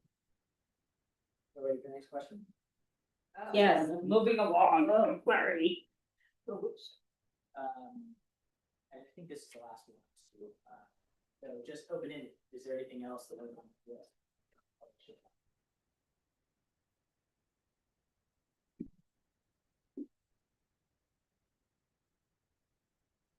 How did it come out there last time? Was it, I think I voted on every single thing. I didn't see the responses. Yeah, what were the responses? So number, the top one was, taking away motion repeater for certain. And then. John, these people weren't here to hear John last time, John. Say your point that you said last time about renters. I think that was good. I don't even remember. I think, no, the point was that, you know, we talk about for sale units is like a big thing and, but a lot of people renting is a big deal. I mean, that's how they can be here. I guess that was one thing I was I'd be very gonna say, interested in what. and it's 50-50. I mean, you said that was some data you gave us at the front roughly that it is. Some people like to rent, they don't want. Some to people like to They rent. don't want to, like back east, renting is a thing. That's like a thing. Well, John did it, I think you did it justice at our meeting last month. Basically, John, I remember what you said, is that you didn't have the opportunity to live in our community. Right, for renting, and that you have lived here how many years? Almost 4 years now. 4 years, and you feel like this is your home. You're obviously a part of this community, you serve on the zoning commission. Yeah, you don't want to live. He does own a home. He does own a home. We don't wanna live in a, huh. But Oh, wait. more towards the form question of single family. Oh, Versus. yeah, it was about multifamily specifically, yeah. Okay. Which today we're seeing as rental, yes. I think. Because of the Colorado defects law. Well, Well, but I think, well, I mean, I thought one of your points was that, Well, was that, the new was that, habitat. you know, we It's tend to kind of- talk a lot about There's- for sale, about all of Overtons. the, you know, wanting to have home ownership, but a lot of people, I mean, to the point is that they're good, you know, renting is good and anyway, we need to make sure that it doesn't get brushed under the table. I think that's gonna happen. I don't think that, I mean, I think that the majority of what we're seeing is rental units being built. I think we're not seeing as many, Totally. which is why we've been plugging on it, is because there's a lot of rental units going in. Yeah. Right? The majority of them are. yeah, we're only halfway there. Just kidding. I would be interested in what that number has, how that number has changed over time. Could you get that from the census in 2020? Yeah. Like going back to 1950s, what's been the change in ownership versus rental? Uh-huh. Very interesting. Yeah, I mean, we hear those numbers all the time where you're just like, we need 10,000 homes still, or, you know, like, we need this many units in order for the people in our communities to sustain and live here, you know, like, I don't think anybody else hears those numbers. I think. you They know, think I think a lot of people think it's BS. Yeah, that But, too. but because you hear exactly what you're saying, Tony, the numbers seem just like, And like. where do these numbers come from? Yeah, where do they come from? Like having some sort of explanation, and I like that one thing where you just asked like a couple questions about like an ambassador or something. I mean, I know this seems silly, but it really doesn't in a lot of ways. Put that in here. No. I mean, Brianna does a lot of that work, right? She kind of is kind of the voice of the city and gets creative information out. She's great. Yeah. I have heard that, I mean, a property manager in our office says she's having a hard time filling her rentals. And I think that's seasonal, but also like, and I've seen even some of my homeowners who own property they're renting are going a couple months now on the market without getting filled. You're probably asking too much. Well, they've been Might wanna be probably rough market rent, you know? Maybe they wanna buy it. Sounds like good old supply demand. Yeah, I know, that's what we need. It is, That's what we but need. Carolyn's point, I think, though, too, is there is a supply and demand. Yeah. on that. But you can't And- charge as much for rent Right. as you could last year. Yep, I think that's yep, right. because there's more units, Which we've talked about that. I asked if we were seeing rates going down because we have not really. It doesn't happen right away. Yeah, there will be a reckoning. There's some good stuff on here. Does anyone have anything else you wanna tap in? Do we need to vote on these? Do you guys want to? Or we good? Can you I find can't out even see how it. many proposals that I? Yeah. Can you figure We need that to get out, people. utilities? Cause I know there's one down at like 900 block of Lake that I see those people there like 2 weeks a year. I mean, I guess that's their right, but we've got this housing program and like, is that, Usually that does show up in census data. yeah. So it's a low number. It's Yeah, I remember it being less than 5%. 3.3 That's or their something. homeowners. You're saying, yeah. So that's, I don't know, a world different. Oh, absolutely. But did we talk about incentivizing any of those guys? I mean, they probably won't be incentivizable because they have enough money to afford a second home. One of the Yeah, but they talk about penalizing me here, live here. One of the popular solutions to that problem these days is a vacancy tax. Yeah. So I don't think that's a good solution for us here with, as few vacant units as we have. But that's what that tries to do is discourage people from doing it, and if you want to do that, to raise money to offset. Yeah, that became a huge deal with Crested View. I remember hearing about that. Not many places in the United States do that. It's kind of untested legal as far as. You're not here? It's ass. You won't be here to object. Okay. So that's all from here I have for you guys. I think we can kind of go into like more questions and open discussion. You guys have. I think that this was a lot better than last time. And I don't mean that in a bad way. I think last time it was kind of wide open. And I think you did a good job, Watkins, of focusing it down to what came out of there from last time for, at least I don't know what other people think that were here last time, but I thought it was more focused. What we'd like to do, if it's on people's minds, if it works out, is put this in something a little bit more coherent and concrete. Get some proposals that we can actually analyze for you guys. Maybe send a recommendation to city council. Yeah. We're just exploring that. We don't have to do that tonight. That's what we're working towards. Right, if you're taking this information without, it doesn't be tough, because we have, I mean, well, it's true, it's been going, like, it has been evolving, at least for the last 4 years that I've been on the council. Well, I kind of want to know what the housing board thinks about these questions. Yeah, Yeah, I mean, should we have a face-to-face with them? They were asking the same thing. Yeah. well, east side, west side. Ordinance and. This kid.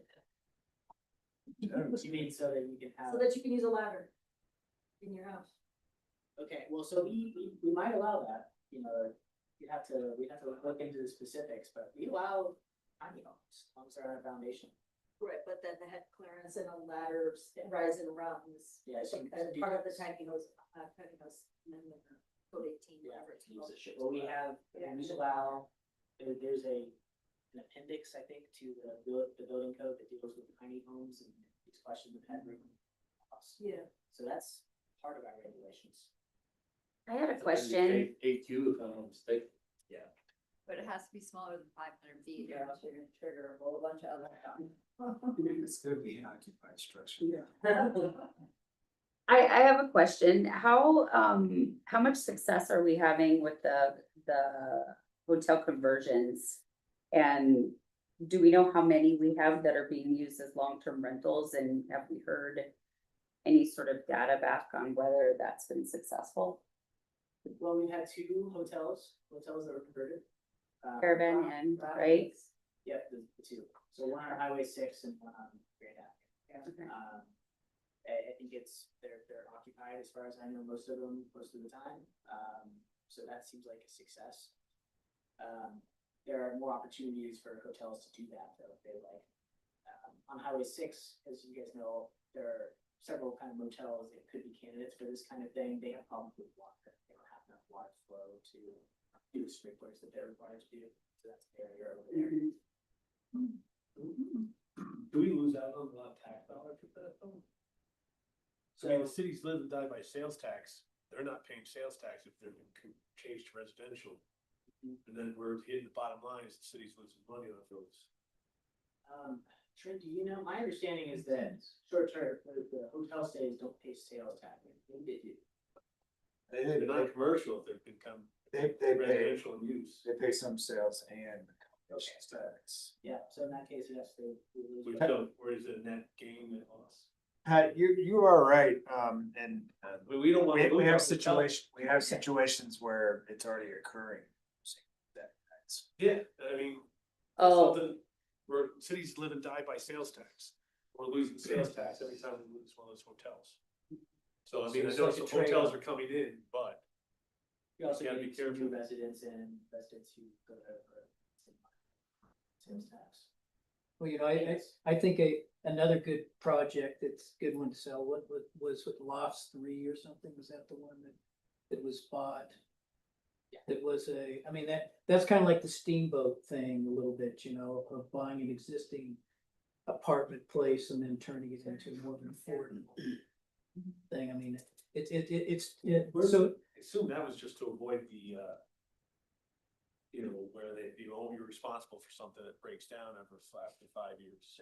well, shit, I mean, You own it, you build it, you run it as an apartment for the first 5 years, then you're no longer responsible, then you sell it off. They yeah, actually, but it got sold off for a lower. Yes, Right, that's, so I mean, I'm saying it was an affordable project. I mean, that's what was good about Yeah. that versus just selling it off for, you keep renting that rent's high and then you can't rent them. yeah, that was less than 5 years. They actually purchased insurance to cover. Yeah, they had to, it was like a $2 million policy or something. It was, I mean, that's what I heard back in the day when that defects things, and everybody said, well, they'll just build apartments, wait it out there. But that's what a lot of people do. Exactly. That's right. Yeah. That's right. Oh, yes. Do we have lodging tax here? Yes. 5%, Okay. So That you goes lose into affordable housing fund, half of that, 0.5%, That's good. 0.5. 2.5. What's the rest of them? Tourism funds, question mark? so in those hotel conversions, do we have an affordable housing piece that gets rolled into that? Yes. So so you're losing 2.5% towards that. Kidding. It's a trade-off. Good. I think it's good. I do too. Else could be built. Are there more coming online or approaching the city?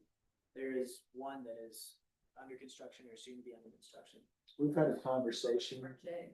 It was that one by Meadows, yeah, that we Yeah. did a few months yeah, ago. and we've had a conversation about a conversion of a building downtown to a boutique hotel on the upper floors. The Western. No. No.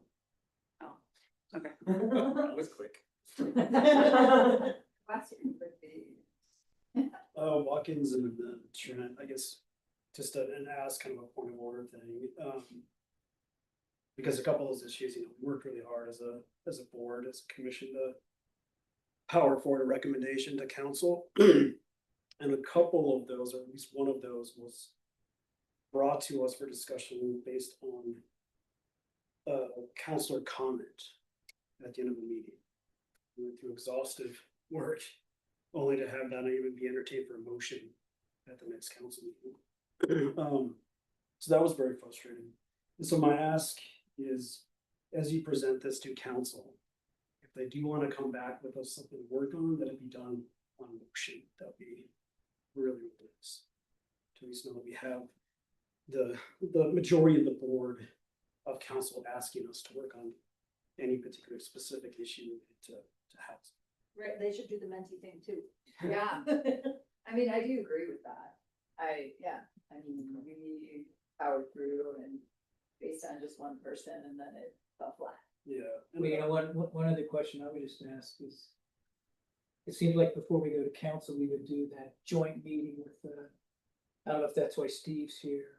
Are you part of the, it was the housing committee, now it got combined with something else, I mean, what is that? What is the housing group now? You got, yeah. The Workforce Housing Advisory Board and the Housing Commission were officially combined by City Council this last meeting. The membership is still being sorted out because there were some vacancies, especially on the Housing Commission, and some of those may retain a spot, but both the title and the membership are gradually being combined. So you have one housing outfit to deal with. To the suggestion that we discussed there a minute ago and was on Watkins' summary. Have a joint meeting with them. Seemed like a smart idea as you're doing this imaginations at work. I mean, do you think it would be good to have a, you know, before we go to council?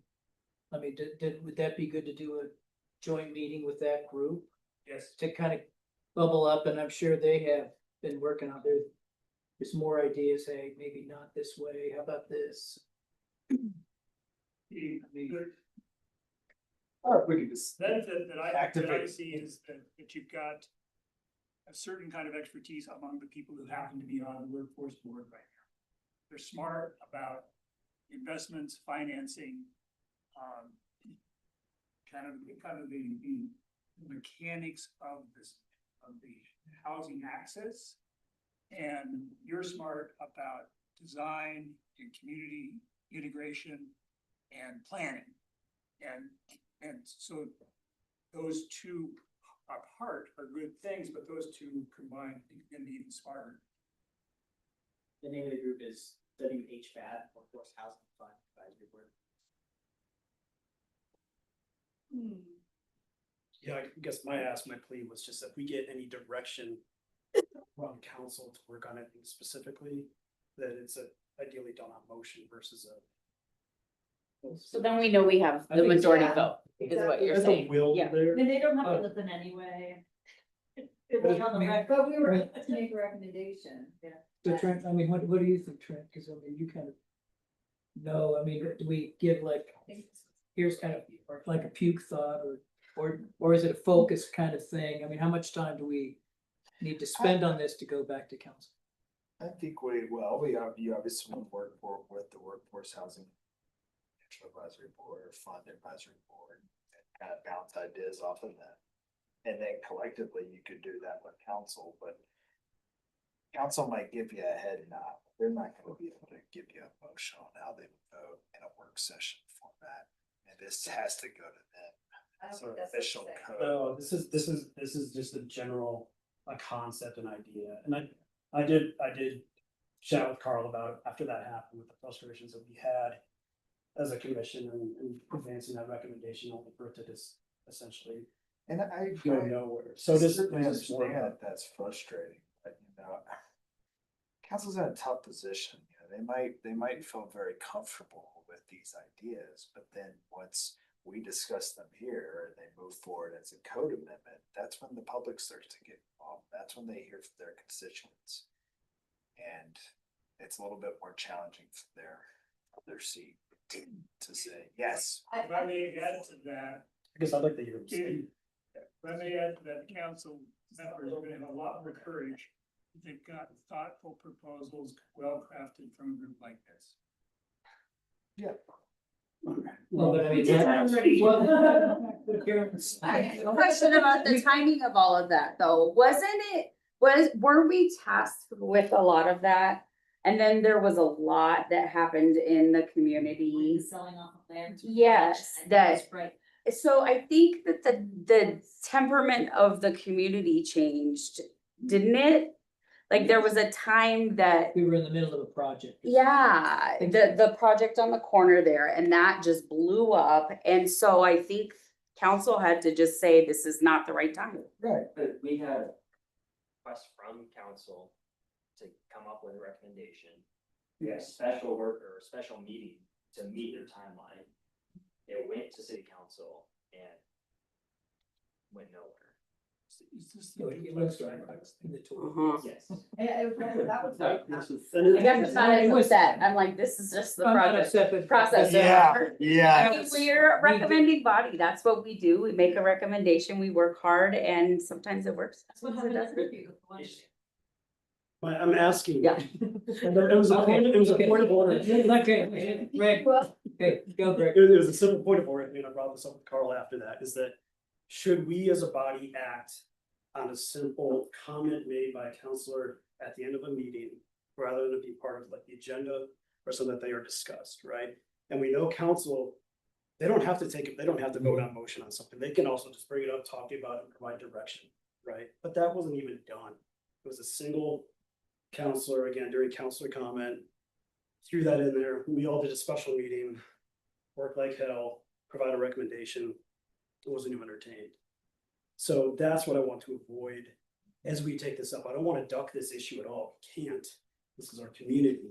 But I want to have that assurance that when we take these issues up, that we've got the will of the council behind us. Well, we're doing this today based on the last work session we had with council. They said that they wanted to have conversations about more housing solutions. So I think we're doing that. I think the best course of action would be to take it up with WFAB and then collectively go back to city council at our next work session and say, these are the things that we would like to do. And they can give you opinions at that time. They're not voting, but you can get a feel for, oh, we're in support of that initiative. This one we're not so great on, and you can get a feeling so that maybe you're not so disappointed at the end of the day if it doesn't meet the expectations. Is there gonna be another work session? Council at the last time we met said that they wanted to make it more frequent. So by the time we're done this conversation here and with FAB, I think it'd be about time for another meeting. And then we can move the code amendment forward. So I guess here's a big question. I would just kind of throw an intermediate process thing in there. Does it make sense for maybe between you and Steve, council to just kind of say, hey, here's what P and Z has been doing. We've had 2 meetings. We're kind of coming up with this. We're looking at going forward this way. I Is that plan to do that Thursday night. Yeah, but to just make sure that that's time well spent. And I agree with what you're saying, Greg. I think that's spot on. And I mean, I think it's good. Well, I think today was good, Watkins. I think. Thank you for moving us that way. But it's like, is it going to go anywhere? Or I mean, should we continue working on it or not? I mean, is that kind of what you're? Yeah. I mean, and this is still a little raw. It's pretty fresh. It's still raw. That's wrong. But you weren't here last time, or were you here last? Yeah. Oh, This no, I is wasn't much here better. last time. No, last time, this is significantly better than. But it seems like the process is that Watkins This- said he was gonna synthesize the information, come up with some like tangible things based off of what we've discussed that we could do Spot. to the code. That's right. And then we're gonna have more discussion later. It's kind of like how we did the comp plan. You start off with Yeah, early yeah, ideas, big. and you throw away half, and you distill some more down into something that is easy to make decisions Yeah, on. yeah. Yeah, it's good. Thanks, Watkins. So you're gonna bring it up Thursday? Is that I'm what you're? gonna do the report on the progress you made last meeting and this meeting. Very quick summary that you're doing this creative work and you're gonna have juicy stuff to present to the council. Right. They always watch the recording. Yeah, because they always do. They, Just. They don't have time to do that. I know you want to. So is that What do gonna, you think? they're gonna talk about it and then we're gonna meet with them at a council meeting? We'll just find out. I think a work session Okay. and before we process the code. Okay. What's the acronym for the group again? WOFAB? is, and you know what?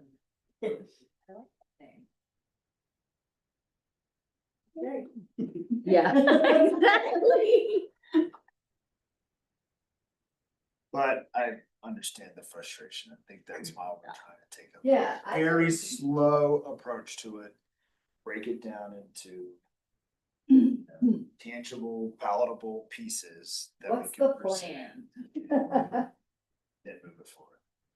For what it's worth, Greg, I think Joy hit it, that you did some good work and the coincidental timing of the presentation in the context of other fights in town I think was more what was in the way than the lack of value in your proposal.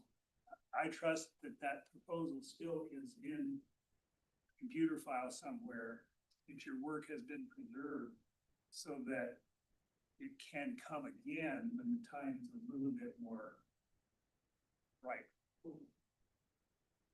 I think it's also tied into the education.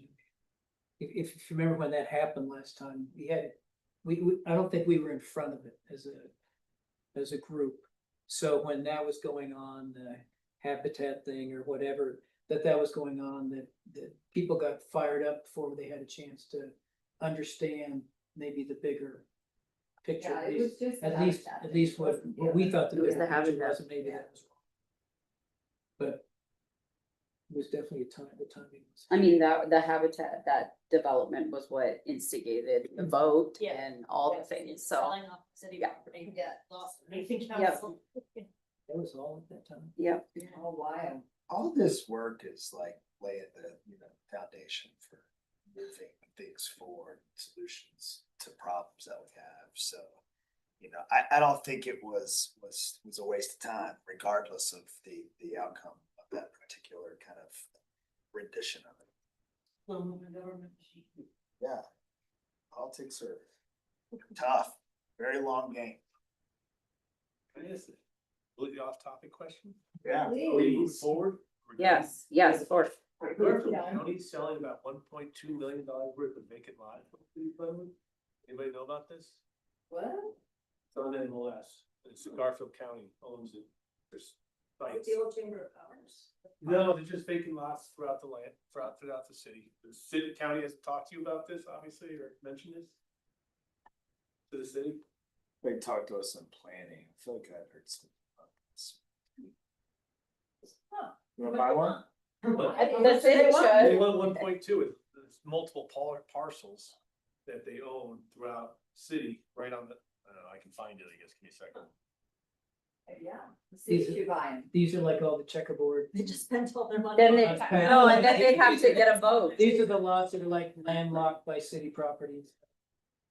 It might be, yeah, exactly. Cause there's a lot of that. No, 1.2, those are, 1.2 million, that's not very. well, no, that, yeah, those ones that you're talking about that are landlocked, I don't think that. I'm thinking out. They're cheap, I think. Oh, TBD various. Yes, TBD various. 7 parcels being offered for sale in the city of Glenwood. Totally over 5.7 acres, mainly zoned residential medium. 1.2 million. Yeah. There's 3 lots up the hillside. So I should call a realtor. They're worthless. And it is Garfield County, yes. Yeah. Yeah, I wonder if it's, Garfield Ave. There's no access. There's no- yeah, hillside preservation kicks in, all the things, right? Interesting. Do you want me to send them to you? Billy? Sure. Yeah, let's take it. Next one, please. Yeah, thank you. Okay. You ready to move on? If you got some. It's up to you. I need a hug. I like the discussion because this helps us determine what your interests are and it helps us determine what. Honestly, I think we should be doing, carving out as many avenues for infill development, eliminating barriers to the things that we do have control over. There's been a lot of kind of limitations put on us by various referendums, so I think we just make it easy for the tiny home, make it easy for the smaller multifamily buildings, Sell off the ADU. Make it easy if you're living in your car, you're already hard enough. I think it's good. Is super important. This was good. That's why so many things have gotten stopped. So have you guys heard about in, I think it's in Dillon or Breckenridge, they have parking lots where people can live in their Oh, yeah. vehicles. Yeah, and people have lived there for years. I know people who would use that. Yeah, Church parking, a lot of times. Yeah. yeah. Put a porta potty out there. They actually have, like in Dillon, they actually have, it's like a designated It's a- city yeah. lot, parking lot. I think you have to demonstrate your employee. Yeah, you have to Yes. work there, Yeah. yeah. I should bring that up. Do we have an idea? Is there not a way to get an idea as to the number of seasonal employees that call Glenwood home? Other than my one that I know, but You're a resource. I'm sure Jacob can. it'd be good to get that number because then we can maybe talk about some of these other solutions or at least, least let it be daylit, so we're not having to, you know, do those things if we do. Yeah, I mean, I know people who no longer work there on social security and they're living in that project. You know, and they would love a safe place to park in town. I think we should add that to the. Seriously. I did say living in. I mean, no, I'm RVs. saying we should add it to the Meant to. list that Watkins says. I think that's a great. Yeah, a big example could be a simple thing where I own my boathouse location and it's Right. permissible for me to have my employees park in Yeah. other vehicles. Pretty sure people live out at Whitewater. But I mean, I'm just gonna stay silent on that, but to make it explicit. It's A permitted use, yeah. I mean, if you rent space at the old mall, you know, there's huge parking lot. Yeah. Oh, just dump. It's just. It's the whole thing on the Right, exactly. Which one? Joining in. Drive. Yeah, no, but it would be, no, I think that's a great. I mean, it's something to bring It up. seems and have- simple, Yeah. seems like a simple thing. Yeah. And it might not be seen as. Not- I know, I shouldn't say simple, that is. Crazy. Not for the I mean, you're not pandering to the most Slow desperate homeless lives. community. It's probably the borderline, recently lost I housing. have a hard time with Don't have enough renters. to get into it. So who's the thing with it? Yeah, we want to be careful about inviting the dissension of RVs. Yeah. You know, side streets and everything, Yeah. you know. I mean, they were doing all that in the Westwood with exit, you know, it's really difficult. You wanna be welcoming, you wanna take care of the people, but if they all start coming in, we've got it worse. I almost love the idea though that you're proposing is like, as an employer, you have some control over this situation. Yeah. And maybe offering it as, you know, a permitted use for an employer, And it makes is their sense. property. This is gonna be these other issues. They're gonna have sanitation issues with any kind of residential. I would think you would at least need to And provide the a county, I know porta the county won't let you put certain things on property unless you have some sort of. Well, they're allowed in sanitation. use facilities. You know. Yeah, or if it's a permitted use, it's Yeah. going to be, you know, you're gonna have stipulations on. On how it's being used, but it's interesting. Any other ideas? That, you know, that was a good idea. There, that's what. Thanks. Barney's not gonna drive around and. You know, Carolyn had someone live in her parking lot. Have had before. What? Several years. No, it gets really cold up at some night where he was living. I'm like, you can park in my backyard. I just Not thought- this year, but Yeah. We don't know about this. you know, he stays in his car. He doesn't use my bathroom. No, there is, but it's. Okay, any more comments? Should we ready to move on? John, you got anything else to add? Okay, commissioner comments. Commented enough. I'm good. Trying to save a greenhouse. Where are you at? That was Funding? about the greenhouse. With funding, where? We are fundraising now. We've got our website live. There's a Venmo link. Still in negotiations with the city as to where the structure might eventually be reassembled. But the city did approve funding of the project, the affordable housing project in West Glenwood. So from what I understand, there's 2 months till the property closes and then 2 months for the greenhouse has to go. So we are looking at like March, maybe April. So we're gonna need to hire some engineers. We've got some meetings coming up. Definitely need some funding. We've been approaching like Lions Club and Rotary and looking to businesses and local donors for money. Visit Glenwood Springs Riverside Botanical Gardens.com. So is the location still? Still Oh, TBD. Okay. We have earmarked a favorite location. Yeah. We've got to get grants from the state. Have applied for some, yep. And I don't know Lacey King, but she was a horticulturist. She actually worked at the greenhouse. She just went to school for some nonprofit stuff and she used that greenhouse as her project, building it into new botanical gardens. So I was like, send us your paper. So, you know, we're just trying to get some enthusiasm going. What's the estimated cost on that? We work with Cape Civil, so, info with, overages and contractor fees, we're thinking to dismantle it should be about $850,000. That's less than was estimated in 2017. It is, yeah. And yeah, so you be able to store potentially disassembled Yeah. and it's got. Take chimneys apart, foundation stones apart, there's a lot of asbestos in there, there's aspen under there. Hoping to find the boiler that might tell us who the manufacturer for the greenhouse was, but, I mean, it makes sense that the developer would have to do asbestos abatement if they were gonna get rid of the greenhouse anyway, so we're going back and forth with who pays for what. It's more expensive than building a house. Yeah, it might be, But that's okay. yeah, I mean, it's gonna be expensive to rebuild too, and we're working out some floodplain issues. I don't know. So that doesn't include the reconstruction That's cost. correct. Phase one. Okay. Yep. Just try and get it down. Yeah. It's gonna take cranes and hook trucks and engineers. Yeah. It's actually not glass.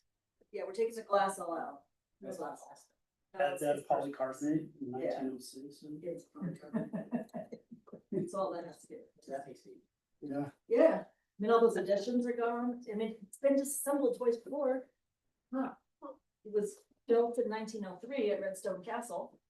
So it came as a kit on a train, and then they built it, and then they took it apart in 39, brought it over here, put it back together. The whole thing was in West Glenwood, and they kept chopping it up and using all the steel for other projects on the farm, you know.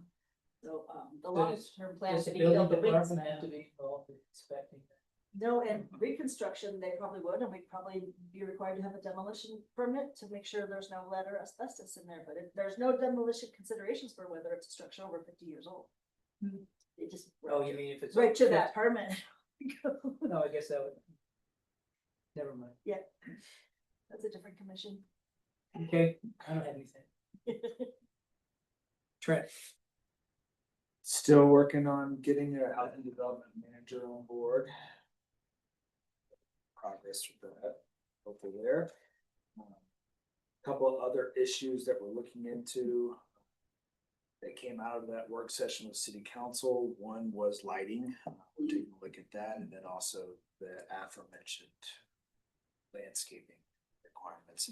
One for the wildfire resiliency code, but also another just based on some confusion that we've heard on our different watering zones and how that's applied.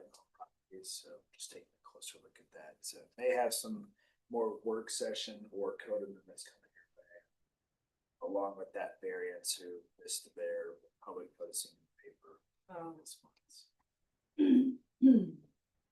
is there any update on the 4LS process? I know you were talking with some people that did ADUs and single family and working on process there, survey and all that kind of stuff. Yeah, With that. I have some discussions about like as-built surveys, costs associated with that. If that's what you're referring to. Oh. No, you're sorry, gonna be talking sorry. like with some. builders Yes, and- yes, have been speaking with designers and builders in the community. Bree and Sarah are working on a survey to apply to our online permitting system. That's still in the works. Cool. It's great.